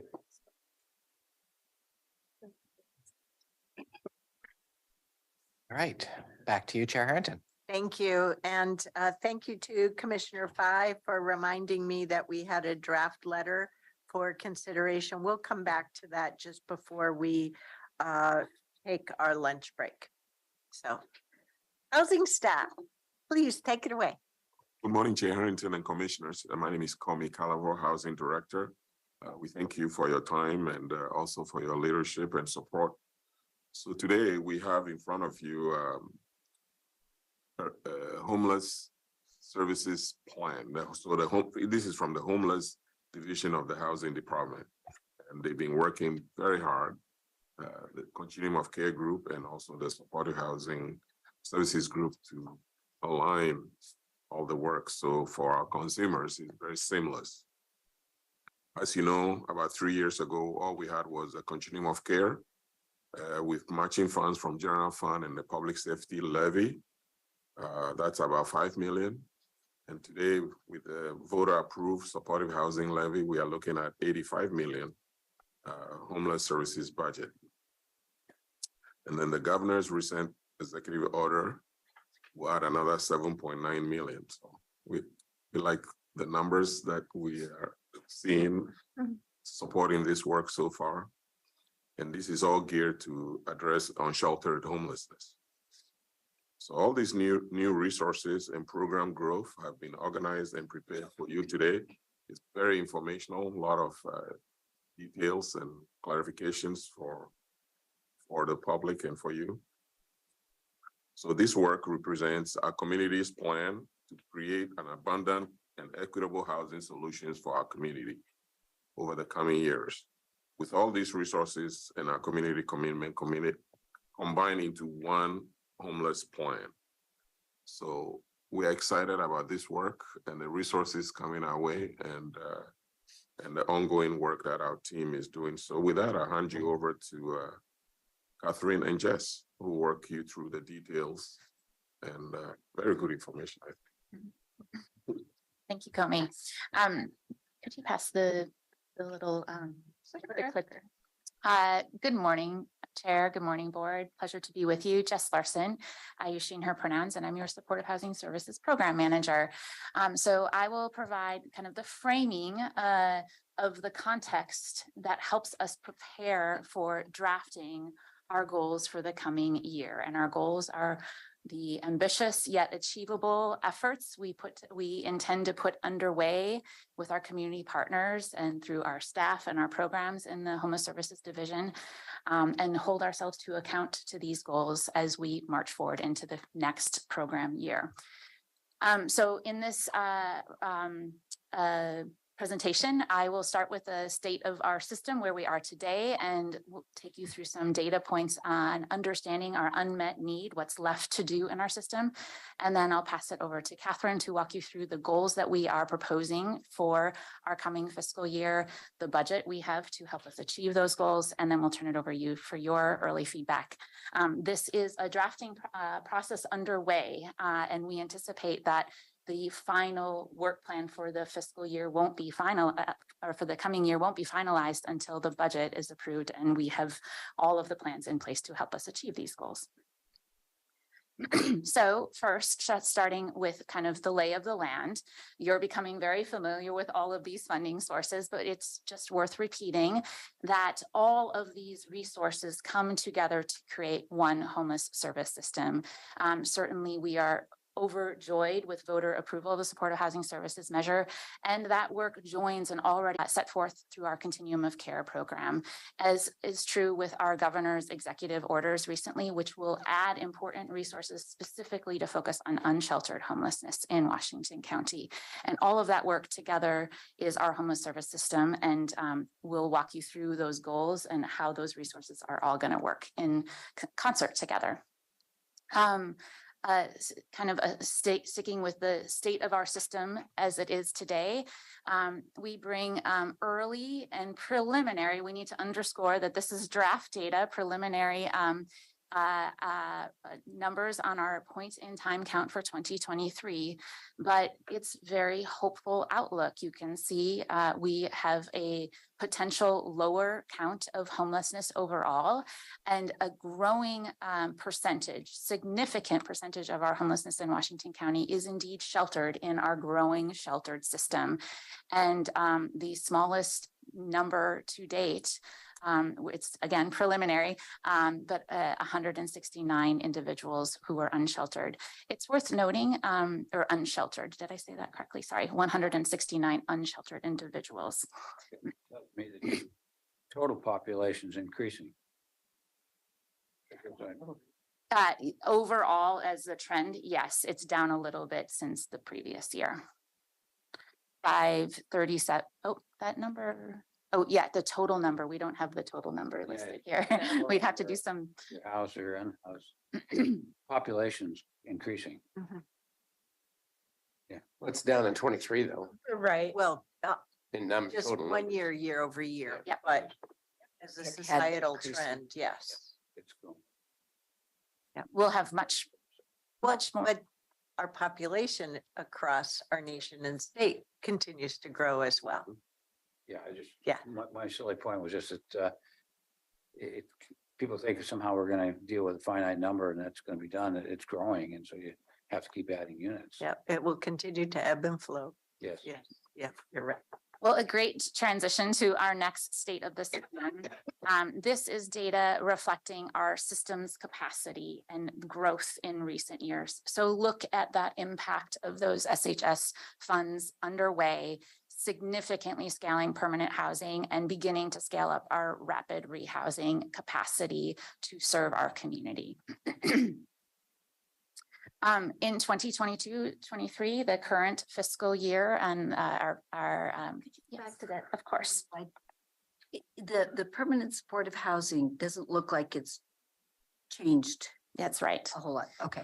This is a technical definition that HUD has a very specific definition for permanent supportive housing, and the Supportive Housing Services Regional Fund has a more flexible definition that's called permanent housing. So all of the increase in that type of housing has generally come through SHS funding and not through COC funding in recent years.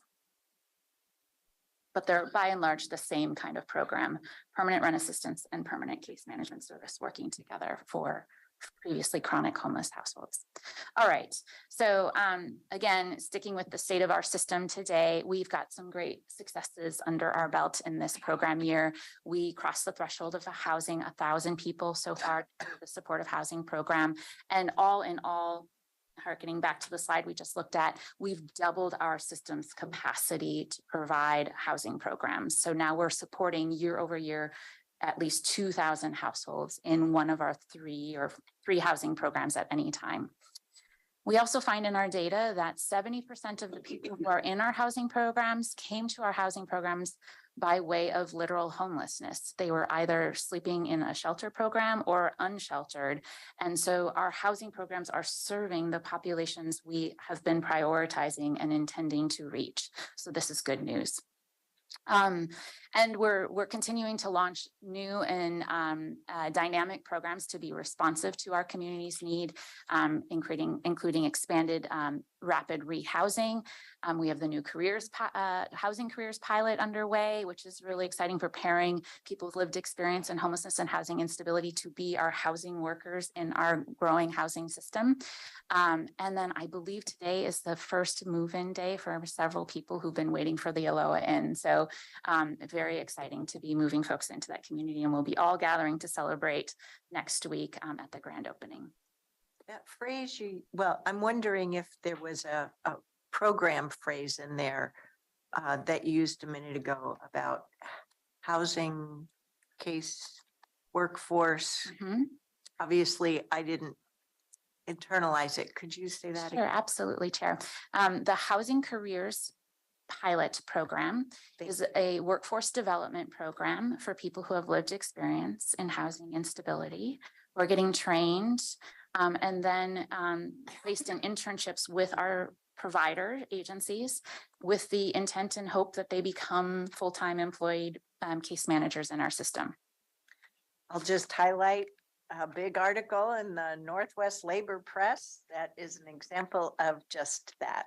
In addition to the employees of transition projects being AFSCME Local 88 represented. Thank you. Yeah, thank you. And then the last item on our kind of current state of things, this is just to bring you back to our work plan from last year, but this was just our work plan for the Supportive Housing Services Program. So we are required to submit a draft work plan to Metro every April. We'll be submitting that this week after our presentation here. These are the goals we set forth last year and are currently tracking towards in this current program year. We are on track with many of the goals, and we're catching up with our new housing programs, both rapid rehousing and the eviction prevention. Some of those just came online, so those numbers are quite a bit lower, but we hope to get close to achieving those goals before the end of the program year. But these are goals you've seen before, and kind of that the baseline for how we're setting and expanding our goals in this coming year, and expanding this work plan work to not just think about our SHS funding, but all of the funding coming together to work in concert. Before we set those goals, we look at, so that was a kind of a roundup of all of the successes to date.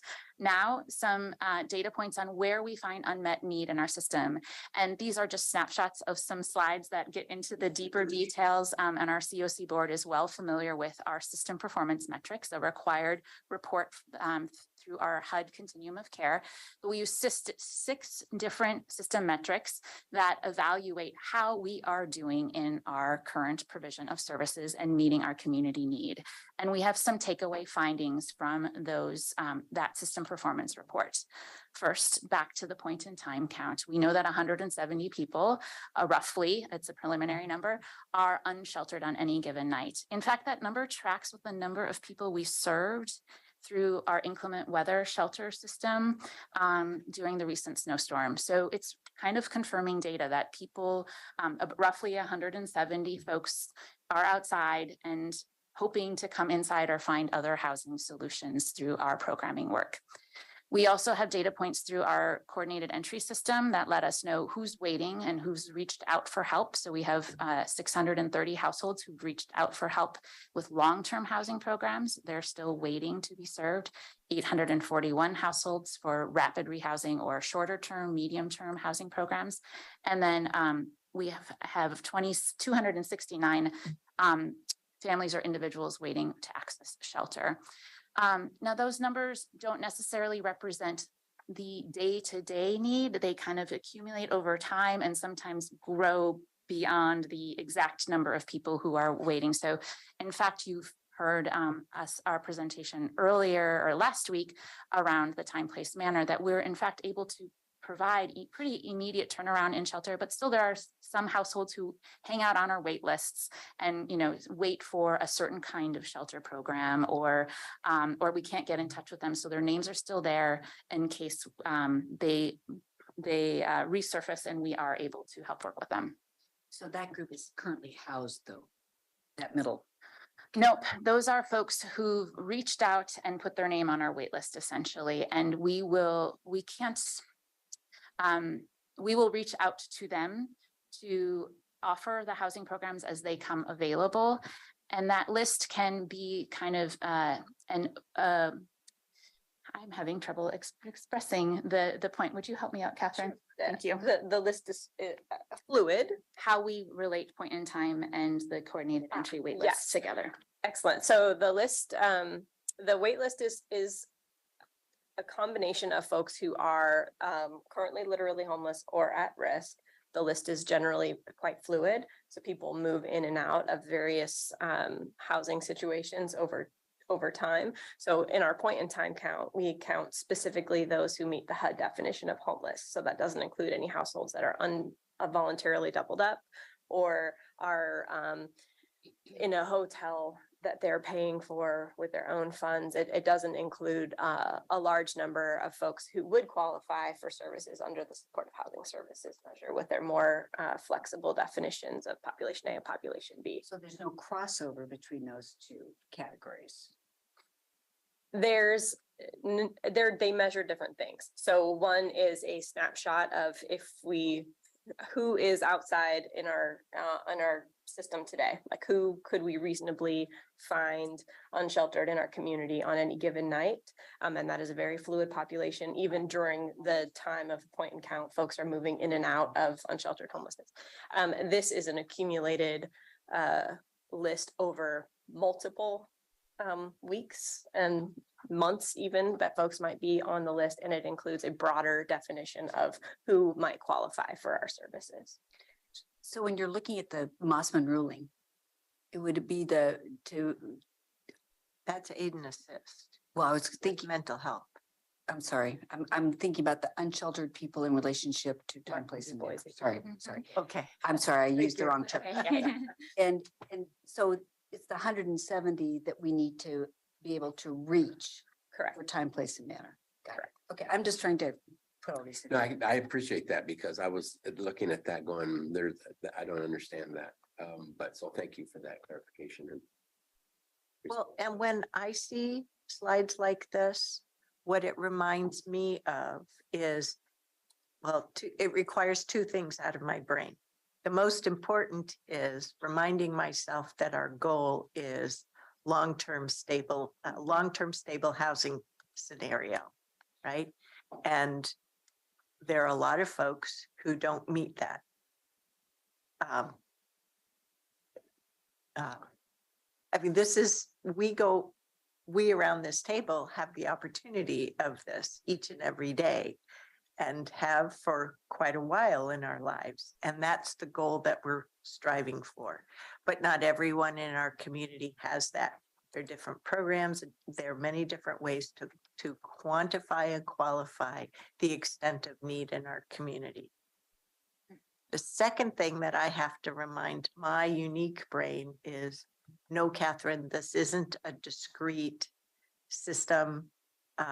This is about community flex. And so don't try to do the math and get the math to add up to some discrete number.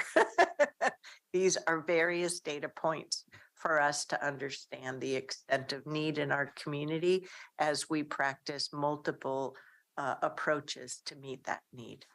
And I certainly agree with that. And that one piece would just help me tie the two together. And the last piece to me is the most important piece, is that they're homeless longer.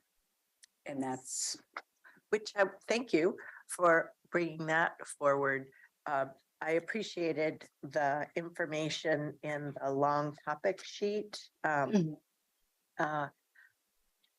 Because you mentioned this under system efficiencies and the holistic approach, and it's taking people longer to get connected to stable housing. Well, part of that is, yes, we're creating more public affordable housing, but we continue to be reliant upon the private market, right? And then applying housing vouchers, rent assistance, you name it.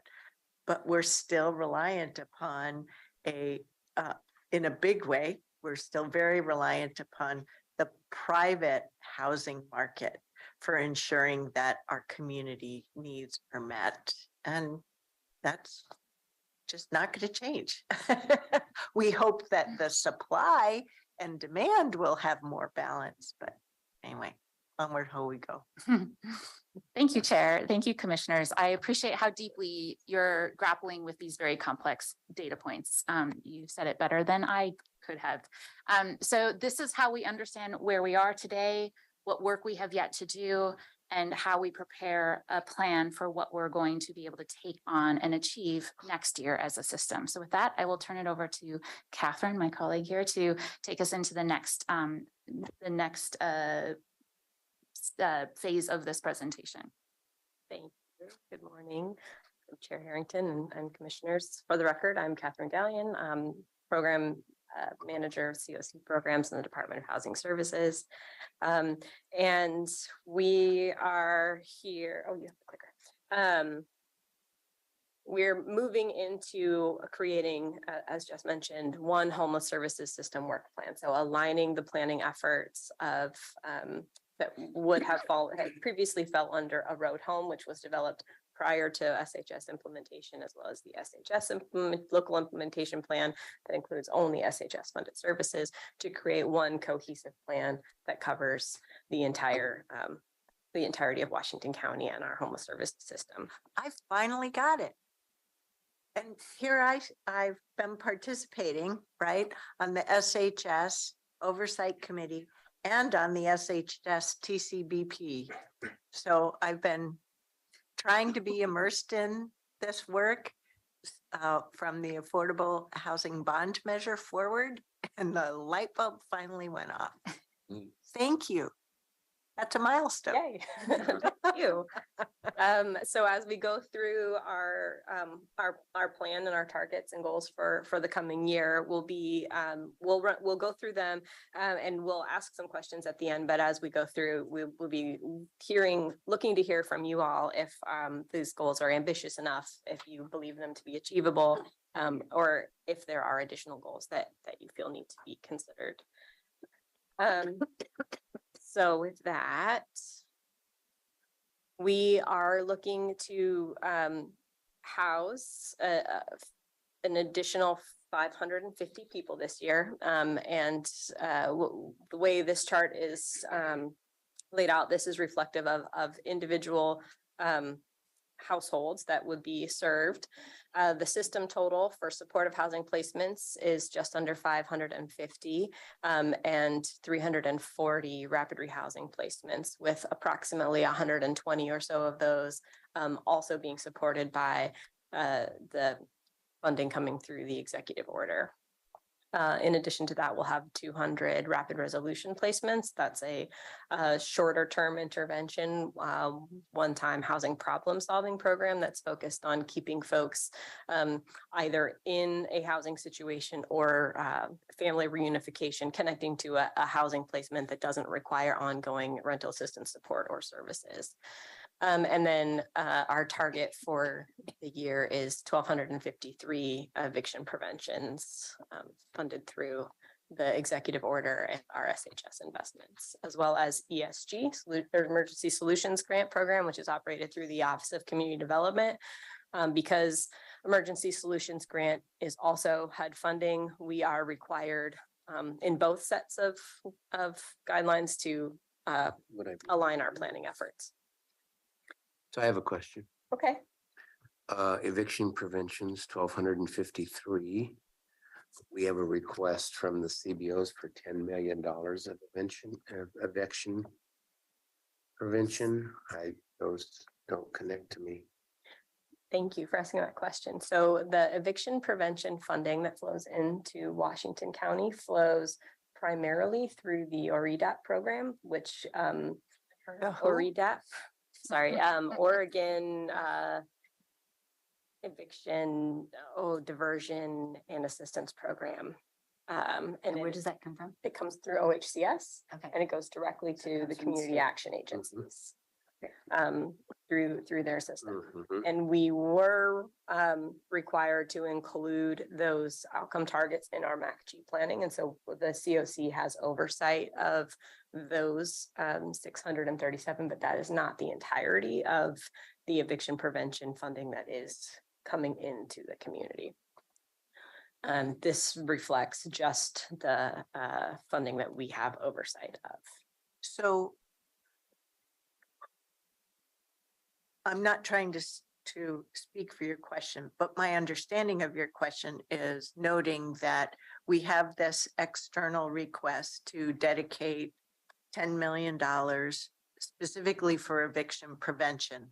This table is reinforcing that these are actual household numbers, not dollar numbers, but we are investing through the variety of the programs. 1,253 households are receiving assistance in our community, or is this a goal? This is a goal. Okay. And how does that compare to the additional 10 million that is being requested? Because it seems like there's a lot of money going into it already.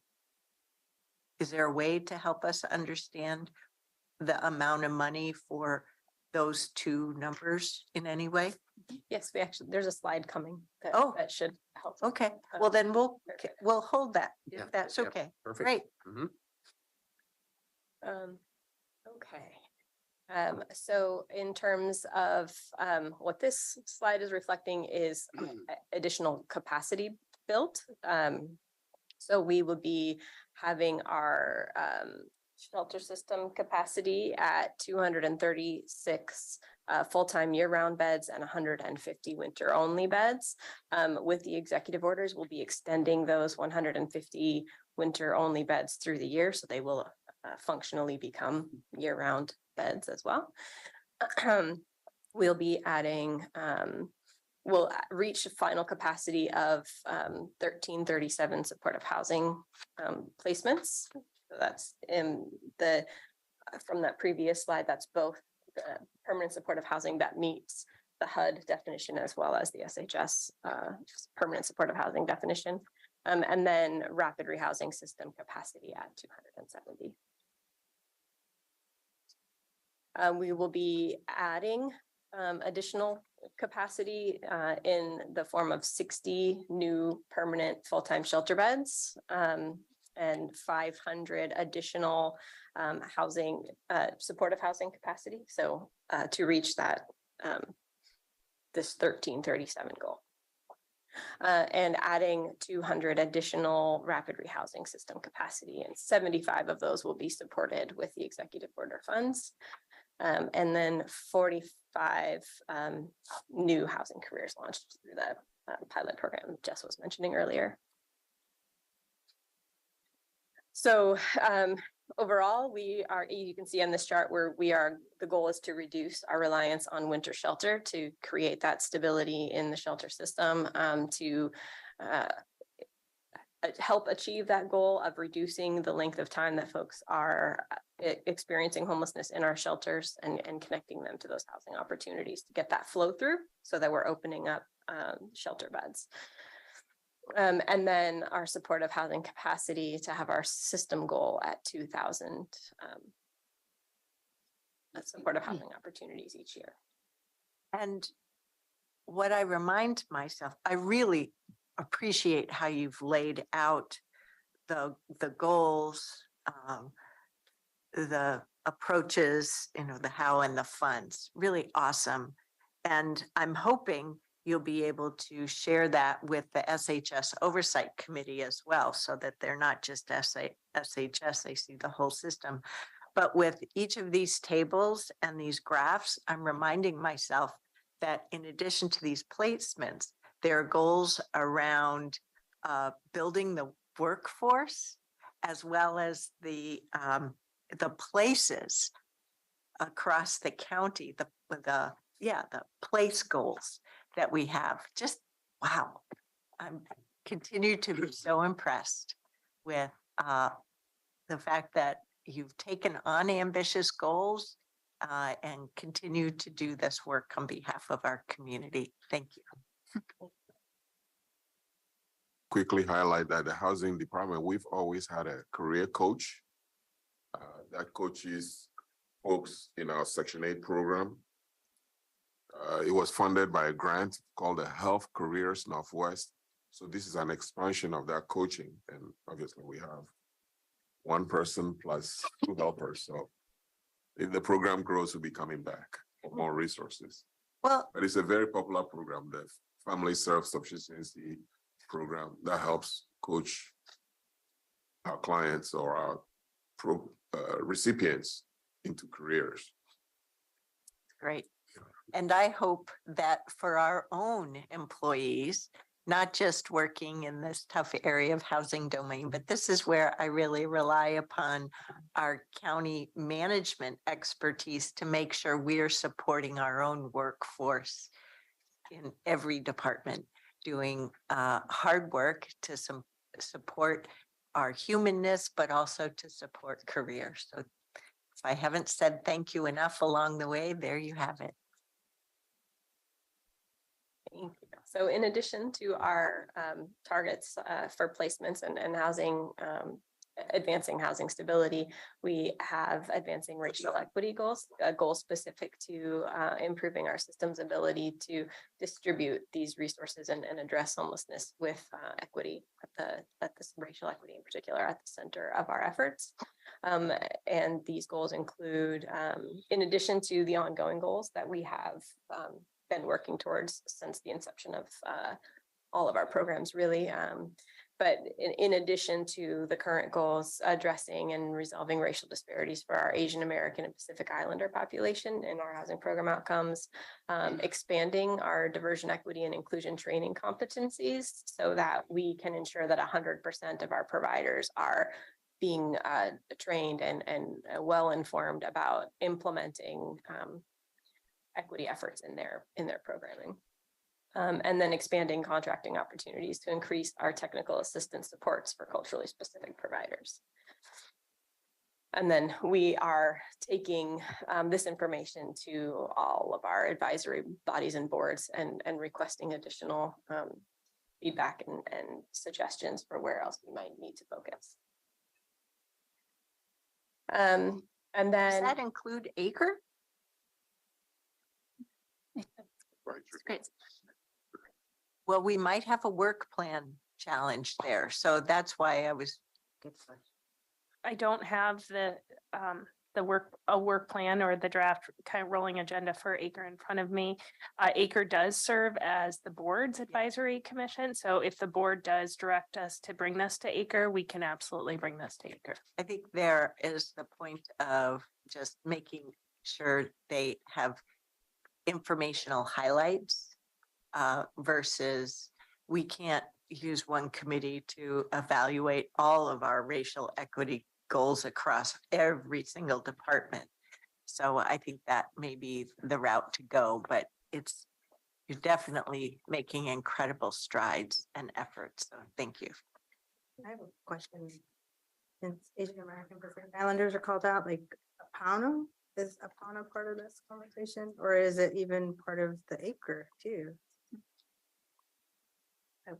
We have on Acre members who identify as part of the Asian American Pacific Islander population. But Apano is one of the multiple CBOs that our staff has been and continues to work with.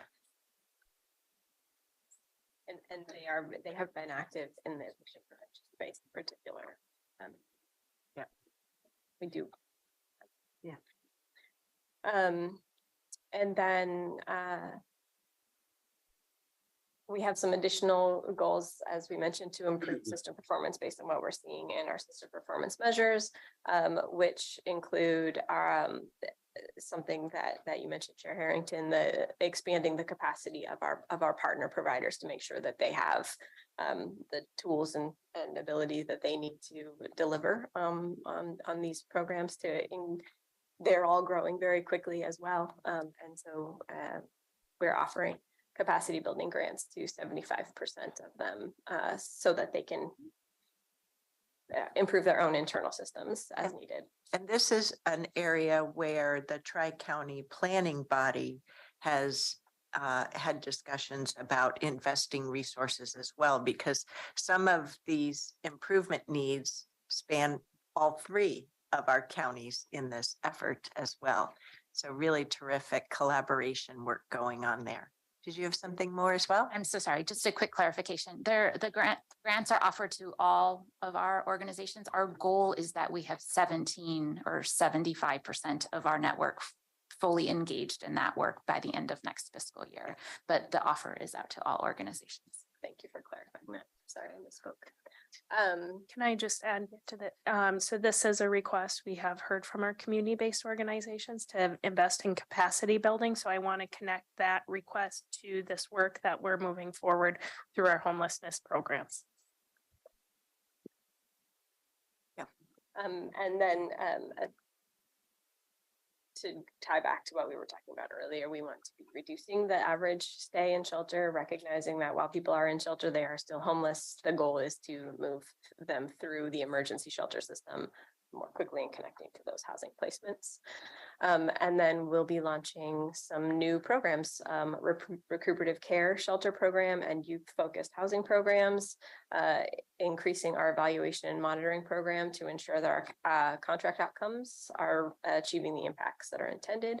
And then continuing to work, as we mentioned earlier, towards our one aligned governance structure to make sure that all of our planning and governance inputs are aligned and working towards the same goals. And then we are also entertaining other system improvement goals as well. You know, what's really striking me is that as you endeavor on this third year, that we set huge goals for ourselves with the local implementation plan. Thank you. One's a strategy, one's a plan. The local improvement plan, you've achieved a lot of positive community outcomes. You've built and continue to build year over year incredible things. These are huge accomplishments. That's, you know, if I was sitting on as an author of an annual report, I would use that word. It's huge. Thank you. So to the funding that will be used to achieve the goals and where it is directed, as you can see, our funding is continuing to increase at this point. And the majority of the funding is continuing to go to permanent housing solutions. So while we do recognize the need to increase shelter capacity to meet the immediate demands, we're also committed to ensuring that we don't just build system with no exit strategies for those households, that there are adequate housing opportunities for those that we're serving in shelter as well. And then we have one-time and carryover funding in the amount of $55 million, including program reserves, a shelter capital fund, access center capital funds, and additional PSH, or permanent supportive housing acquisitions, eviction prevention in the amount of $6 million, and a governor's executive order, which was initially, when these slides were made, we were looking at a range of 8 to 10 million, and our final allocation came in yesterday at 8 million, as Comey mentioned beginning. Could I ask a question about the previous slide? Sure. So I'm just looking at the different blocks, colored blocks here.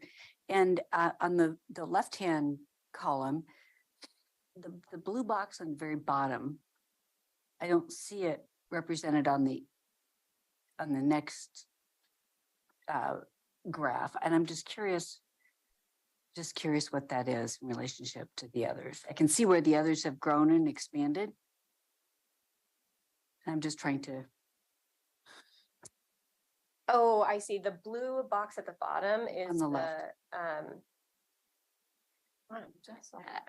I think there is an error in that the color chart on the right has been cut off and is missing that color blue. Okay. And I believe I will figure this out and get to the bottom and get back to the board with the full answer. But the reporting categories for funding changed from fiscal year, or the first program year with SHS to the second program year. And so it's probably that it's just what that money is counted as is now in these other buckets over here. But let me clarify and get the answer back to you. Thank you. But specifically speaking to the short-term housing assistance, it is that lighter shade of blue. Right that's at the top. closer to the top. Yeah. So you I could relate those, and the brown one is the other supportive services, which is new yes. on the right-hand side, but I just couldn't figure out that one. Yeah, thank you. Good catch. It's not the region. I believe that's, No, that's the at top the top. color. Too many blues. Okay, you'll It's follow up. and it's not, it's, thank you. The real look is the comparison, and I get that. And on that next slide that you already covered, the takeaway for me here in terms of a message is you didn't just sit on this fund, or these monies, you put them into action. Fast. Yeah. Really needed and useful action. Thank you. So back to our original questions, is it the opinion of the board that these goals are ambitious enough, that they are achievable, and are there additional goals that you would like for us to take into consideration? Just a lot of information. There are a lot of dollars in play in our community, a lot of useful goals. You've sliced it and diced it in many ways, but in a way that is also clear to me. So I don't feel overwhelmed, which is a good thing from my standpoint. Go ahead, commissioners. I think the first question is really interesting. And I guess I'd ask you, are they ambitious enough? Because ambitious enough that's a pretty nebulous type of term, but it seems to me that the scale indicates that it's been very ambitious, but I don't know if it's ambitious enough. So I'd ask you. Thank you for the question. I think we've learned a lot in the first 2 program years. We learned that it takes about 6 months from contract execution to boots on the ground for a program to launch. And that includes the time of getting our partners trained and in the know of the new programmatic work, and them hiring and getting their new staff ready to go. And that has made these goals quite ambitious, because I don't think when we set them initially, we understood that it would take a 6 month, additional 6 months to get going. But now that we're going, we are able to track and achieve those goals. So we're on track to house 500 households this year. And so we want to set that ambitious goal again for next year in the supportive housing program specifically. So yes, they do keep us working at a quick clip, but we are on track to achieve them once we get through that building 6 months that we're learning about through new programs. The other piece that would provide an answer for me in terms of ambitious enough is, what is our rate of need growth? So that's the delta I think that we need to be looking at. Yeah, thank you. That is an excellent question. So if we go back to the point in time count slide, and I think this goes back to something that Commissioner Rogers was kind of calling out, is that it's not a static population, right? We have inflow and outflow, and the way to achieve homelessness as a rare, brief, and singular experience for households is to have our inflow be greater than our outflow. And an interesting perspective, coming from the COC side of the program, which is, very mature programs that have been operating for a very long time, and have not seen significant increases in capacity, to the impact that the massive scaling up of our system has had on serving those folks who, we were seeing year after year after year in our point in time counts. Those households are being housed now. So as our system matures and the SHS programs mature, our needs will shift. And ideally, in theory, what we should be seeing is that our chronically homeless population should be reducing.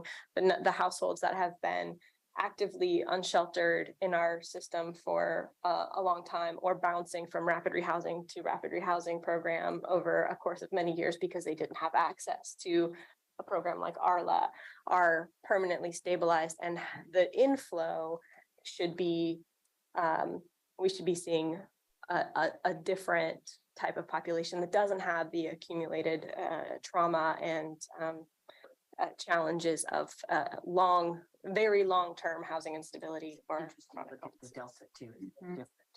Yeah. More case by case. Yeah. The other thing I wanted to add is I was watching the news the other night, and Dana Haynes did a piece on Multnomah County and what they've done with SHS. And it was really kind of a report card. And it was that they had exceeded expectations. I just want to make sure that we get the same type of positive exposure, because as we go through this, we're going to be looking to our voters again in the future. And I just want to make sure that we're communicating what our positive gains have been, and congratulations. Any other comments from commissioners or questions? Question. Comment. Yeah, it's always nice work, and you've demonstrated you've used the funds and that you've accomplished the goal. So that's the point that you wanted to hear. But my question is to Comey before he gets out of here, and it may just be of interest to me, and that is that it's always interesting to build things, but you got to maintain them. It's kind of like the young person who says, I saved up enough money for the car, and he said, do you have money to put gas in it? Do you have money to insure it? Do you have money to repair it? And like, I didn't think about any of that. So I always ask, especially when I'm doing financial work with people, what can go wrong? And that has the sustainability, taking your two fine colleagues off, or to my right, to your left. I mean, they're talking about what they've done and how well they've accomplished it. And I think you have. Could you give me what can go wrong? Because all this is predicated on no big things burning down, everything operating well, no big, repairs having to be done, continued flow of funds. If funds don't flow, I'm not sure how that's going to be sustained. So just between us, at some point, as a knowledgeable guy who's very smart at this, what would be the indicators for sustainability that you can hand to the administrator over there to my left, who would say, what's it's going to look like in 26, 27, 28? What could go wrong, so I can plan to see what the scale should be? Does that make sense? Yes, yes, Commissioner, it does. Very difficult question. So many of our programs are sustainable long-term. The regional long-term rent assistance is SHS dollars, obviously. That's a 10-year, it's a 10-year program unless the voters renew it. We have reserves, right? We have reserves built that will carry even a little bit longer. But I mean, hope is not a strong strategy. It's not, but our hope is our employment programs will also help with the sustainability, because it's just a finite amount of money. If you spend an average of $1,500 per person per month, your money is going to go fat. You're going to run out of money faster than if you're spending half of that to support people. So the discipline we can borrow from the Section 8 program, which is, the very old program, is getting people to increase their income, increase their earning, training, getting them to employment. So they need less of our money if they stay on the program, or none at all if they graduate from like our FSS program. So, but we don't have a cache of I'll money bit for more to say sustainability about per this. se. Sure. Yeah. It's a good- And then, Good question. yeah, my last point real quickly is we do see challenges daily. I mean, there's flooding in some of our new buildings. It's, damage. People have an episode. And the insurance companies are onto it already because we are housing a more needier population. So those are challenges we'll be working on as we go forward. Tell me or the board, if they are interested to, what your risk would be. What could go wrong that would really, I mean, you can't continue to have necessarily funding at the state level at the levels we have. I mean, the governor has made some commitments. Maybe they can, I don't know. But if you were a betting guy, what things should we be prepared for? Because as you prepare for the good, you need to have contingency plan for what the risks are. And I don't think I really understand all your risk. I'm picking them up, but I don't think I understand them. Somebody who's been in the business a long time, and I value your opinion greatly. I'd like to have you say, just beware, here are the risks. Plan for the risk as you plan for the good times as well. Yeah, for the people we are housing is insurance claims, because we are seeing a lot. Some of our newer buildings are seeing it. So fortunately, the SHS program has a risk pool where some of these incidents we can cover without filing a claim. So that's what's going to go wrong, and we have strategies to mitigate that in the near term. And Commissioner, if I might offer one additional point on that is the reason we're using these two, the two charts on the funding is one is the system we're building and can commit to through the budgeted amounts that have been allocated. We can commit to sustaining year over year. Thank you, Catherine. And then the second is to account for the funding that is one time. And so you'll see the governor's executive orders here. We aren't planning for year over year investment. These are one-time funds. And until we know differently from the state, we will plan for one-time programming with these resources. So we are being intentional not to overbuild a program that we cannot sustain year over year. And fundamentally, it will come down to voters to determine if the funding for SHS is renewed, because without that funding, we won't be able to sustain the system that we're building. That we know fundamentally, and that is a true truth for all 3 counties who are participating in this program. I hope that's helpful. Other commissioners, any questions or comments? Okay, well, my turn. So I have a few different points. First off, I've reminded myself that the reason for both the Affordable Housing Bond Program proposal and voter approval, as well as the supportive housing services, is that our community was and continues to face a crisis. We continue to have a crisis. Thank you, team. You're doing an awesome job in putting resources into practice to address the crisis. What I have had the pleasure of understanding and learning today, right? Light bulb going off. I better understand the comprehensive system of homeless response and support. Thank you. It really clicked. It isn't, oh, maybe if I get it right and if I happen to remember today, sort of thing. Thank you. And it's very clear to me that you have an incredible platform or a base that you've been building these first 3 years. So the second is somewhat related. Comes to your point about that longer term sustainability. I almost want a companion long-term analysis with affordable housing, though it's slightly different given with the affordable housing bond, it isn't a 10-year look. It rather was, how do we take the hardest problems, right? Families, extremely low incomes, and really focus on those areas where other, like, for example, federal affordable housing funds have not been addressing. So it's much like with SHS focusing on the chronically homeless, right? But what I'm trying to get to, and this wall is my virtual whiteboard. And I'm very specifically, I like to think in terms of time. This is not discrete time, though I am aware that SHS has a discrete 10-year time frame in terms of its funding. But over that course of time, we continue in our region, if future is based upon past performance, growing population. And if we're successful with things like the CHIPS Act, we'll have further economic development. No elected official in the nation really wants their communities to be stagnant in population.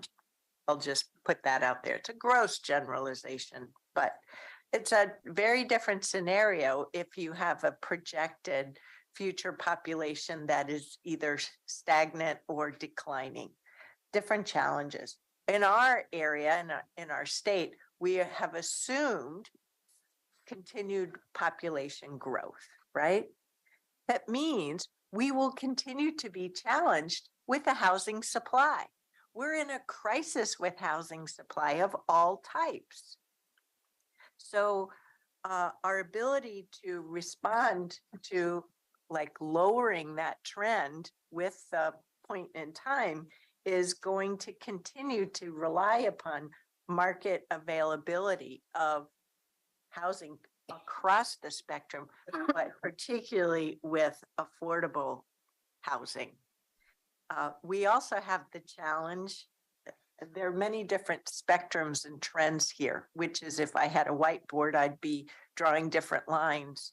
For our affordable housing portfolio, and for the affordable housing portfolio, we know that there are several more community arrangements that are going to be experiencing the ending of their period of affordability. It will continue over the next 5+ years. So that's difficult as well. And then you mentioned, Comey, the trend that the population that we're serving tends to be the more difficult than say 5 years ago, which costs us more as well. So that's why it's a multivariable equation to try and answer your question. But they wouldn't have to quantify it as much as just identify it. That's the point I was trying to make. Smart guy who could identify and say, just beware of these risks. Yeah. So that might be worth our trying to sort out as well. It's not urgent, but is something that perhaps before year 4 might be useful for us to comprehend, just as similar but different. Our CAO is helping ensure that we have the opportunity to understand and have this evolution of our CIP, and that including the facility condition index. So practicing while learning. Thank you. That was point number 2. Third point, I over a year and a half ago, during COVID at least, had the opportunity to learn more about different pod villages. And month over month now, as AOC has been meeting in person, I've had the opportunity to drive by month over month for many months, a pod village in Salem. So I just wanted to share with you the observation of it's incredibly clean. There are no people hanging out and whatnot. And my point in raising this here is merely to ensure that you have the opportunity, that you are empowered to continue to learn from other places. And if not, then I expect our CAO to tell us what is it that we need to support so that you have the opportunity to continue that. Along that line, as I mentioned earlier today, Catherine and I went to the AOC meeting together. I have gone month over month to the same meeting, gone by the same street, and it wasn't until Catherine pointed it out yesterday that I even realized that there was a pod village there, that's what it was. So to that point, it was a seamless neighborhood. It was great. Yep.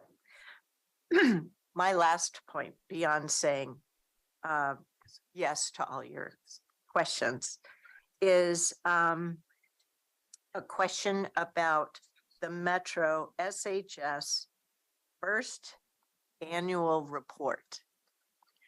And initially, as the chair and planning out our meetings, I had thought that Metro Council was going to make an effort to try and present that with the committee to each of the 3 county commissions. Just in the last week or so, Metro has posed the idea that, and this is a communication to my colleagues, posed the idea that all 3 county commissions would go and attend a Metro Council meeting of their liking, to hear that report with all 4 of us all together. And looking at our rolling agendas for the next couple of months, which includes our budget work, I responded with, I don't think that's a reasonable request of our board. I was was perhaps a little bit over my skis on that in responding on our behalf. So that's why I wanted to raise it here. Do we have any latest and greatest proposal from Metro on this?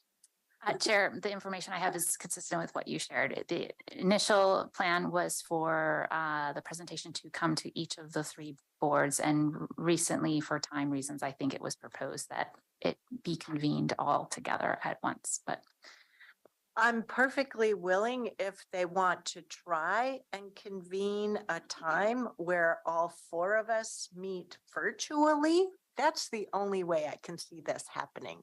Because I imagine such a presentation with such a first ever population, just going through roll call is going to take, 10 minutes, right? And so there would be anywhere from a half hour more of the presentation and any questions and kudos. But so, and then closing the meeting. So I hadn't thought about this as a possible option, but just trying to find an hour and a half to 2 hours for such a virtual meeting before the end of May is a real challenge. So, but is that something that you would like me to suggest? Go for it. I'm not inspired by big meetings because there's no opportunity to have a dialogue that's very meaningful. And so somebody's asked Washington County, and I would suspect being a hefty portion of that Metro tags. When they've asked our voters said yes. It's an incumbent to have a detailed kind of gritty meeting. And so I'm just talking as one. I think it would be incumbent upon them to either have a virtual with just us or come to our meeting. And they should do it with Multnomah separate and Clackamas County. That's just a respectful thing to do. I mean, that'd be like Jerry with all his city meetings saying, I want you all to meet at the same time and I'll just attend every one of your meetings one night and you can say what you're going to say to me. I mean, they're not going to do that. So I just, you've asked for feedback. I think it'd be better to have some understanding and dialogue. So, just cutting to the chase here for speed. So no to my idea, which I'm fine with. I asked for feedback. Then you talked about virtual with just us, or 3 face-to-face with us. And there may be, in addition to this, if the Metro Council wants all 3 county commissions, then that's just something that I would have to do. It's an idea. I would be representing you in attending as the Washington County Board of Commissioners. I wouldn't be saying anything you don't support, believe me. But we've been doing this work. Is that a reasonable approach too? Yeah, although if we wanted to attend, I assume it'd be. fine. Yes, of Yeah. course, it's a public meeting. Yeah, Absolutely. That's why I just wanted to. That's an option too. So as you figure out how to go through this, even for our rolling agendas, getting presentation time is tight. So I can only imagine that our staff, including Ms. Angie, working with her county counterpart, Marissa Madrigal, has to figure that out. Okay, that was it from me. So to all of your questions, you got a big fat thumbs up. thank you, Chair. Thank you, Commissioners. Thank you, commissioners. I'd also like to say, Comey, with all due respect to you, and I appreciate the questions to Comey, I am so impressed with the knowledge base that both of you, Catherine and Jess, have as well. And as Comey takes well-deserved retirement, I'm comfortable that you're looking forward to the future with what the risk profile looks like, what the responsibilities are in relationship to maintenance and the questions that Roy asked. So I appreciate the way that the 3 of you have worked together on this. So I'm really comfortable with your knowledge base as well. Thank you, Commissioner. Okay, so moving ahead, thank you. Before we convene for lunch, our packet was updated yesterday, and I haven't downloaded it. Sorry. With a draft letter. This is, I think, the one following up on your direction to draft a letter with regard to Commissioner Rogers' appointment as our, fully putting our approval behind Our national. continuing the role. That's, yeah. Yeah, I did read the draft letter and I agree. Yeah. We're good. Okay, yeah, great. Okay. So at this juncture, we will take our lunch break and reconvene at 1 o'clock with our broadband investment strategy topic. And then after that, we will have our staff here for the TV highway. Back. Yep, and I updated the material on the website. Thank you. Okay, terrific. Have a good lunch. Thank you. Thank you. The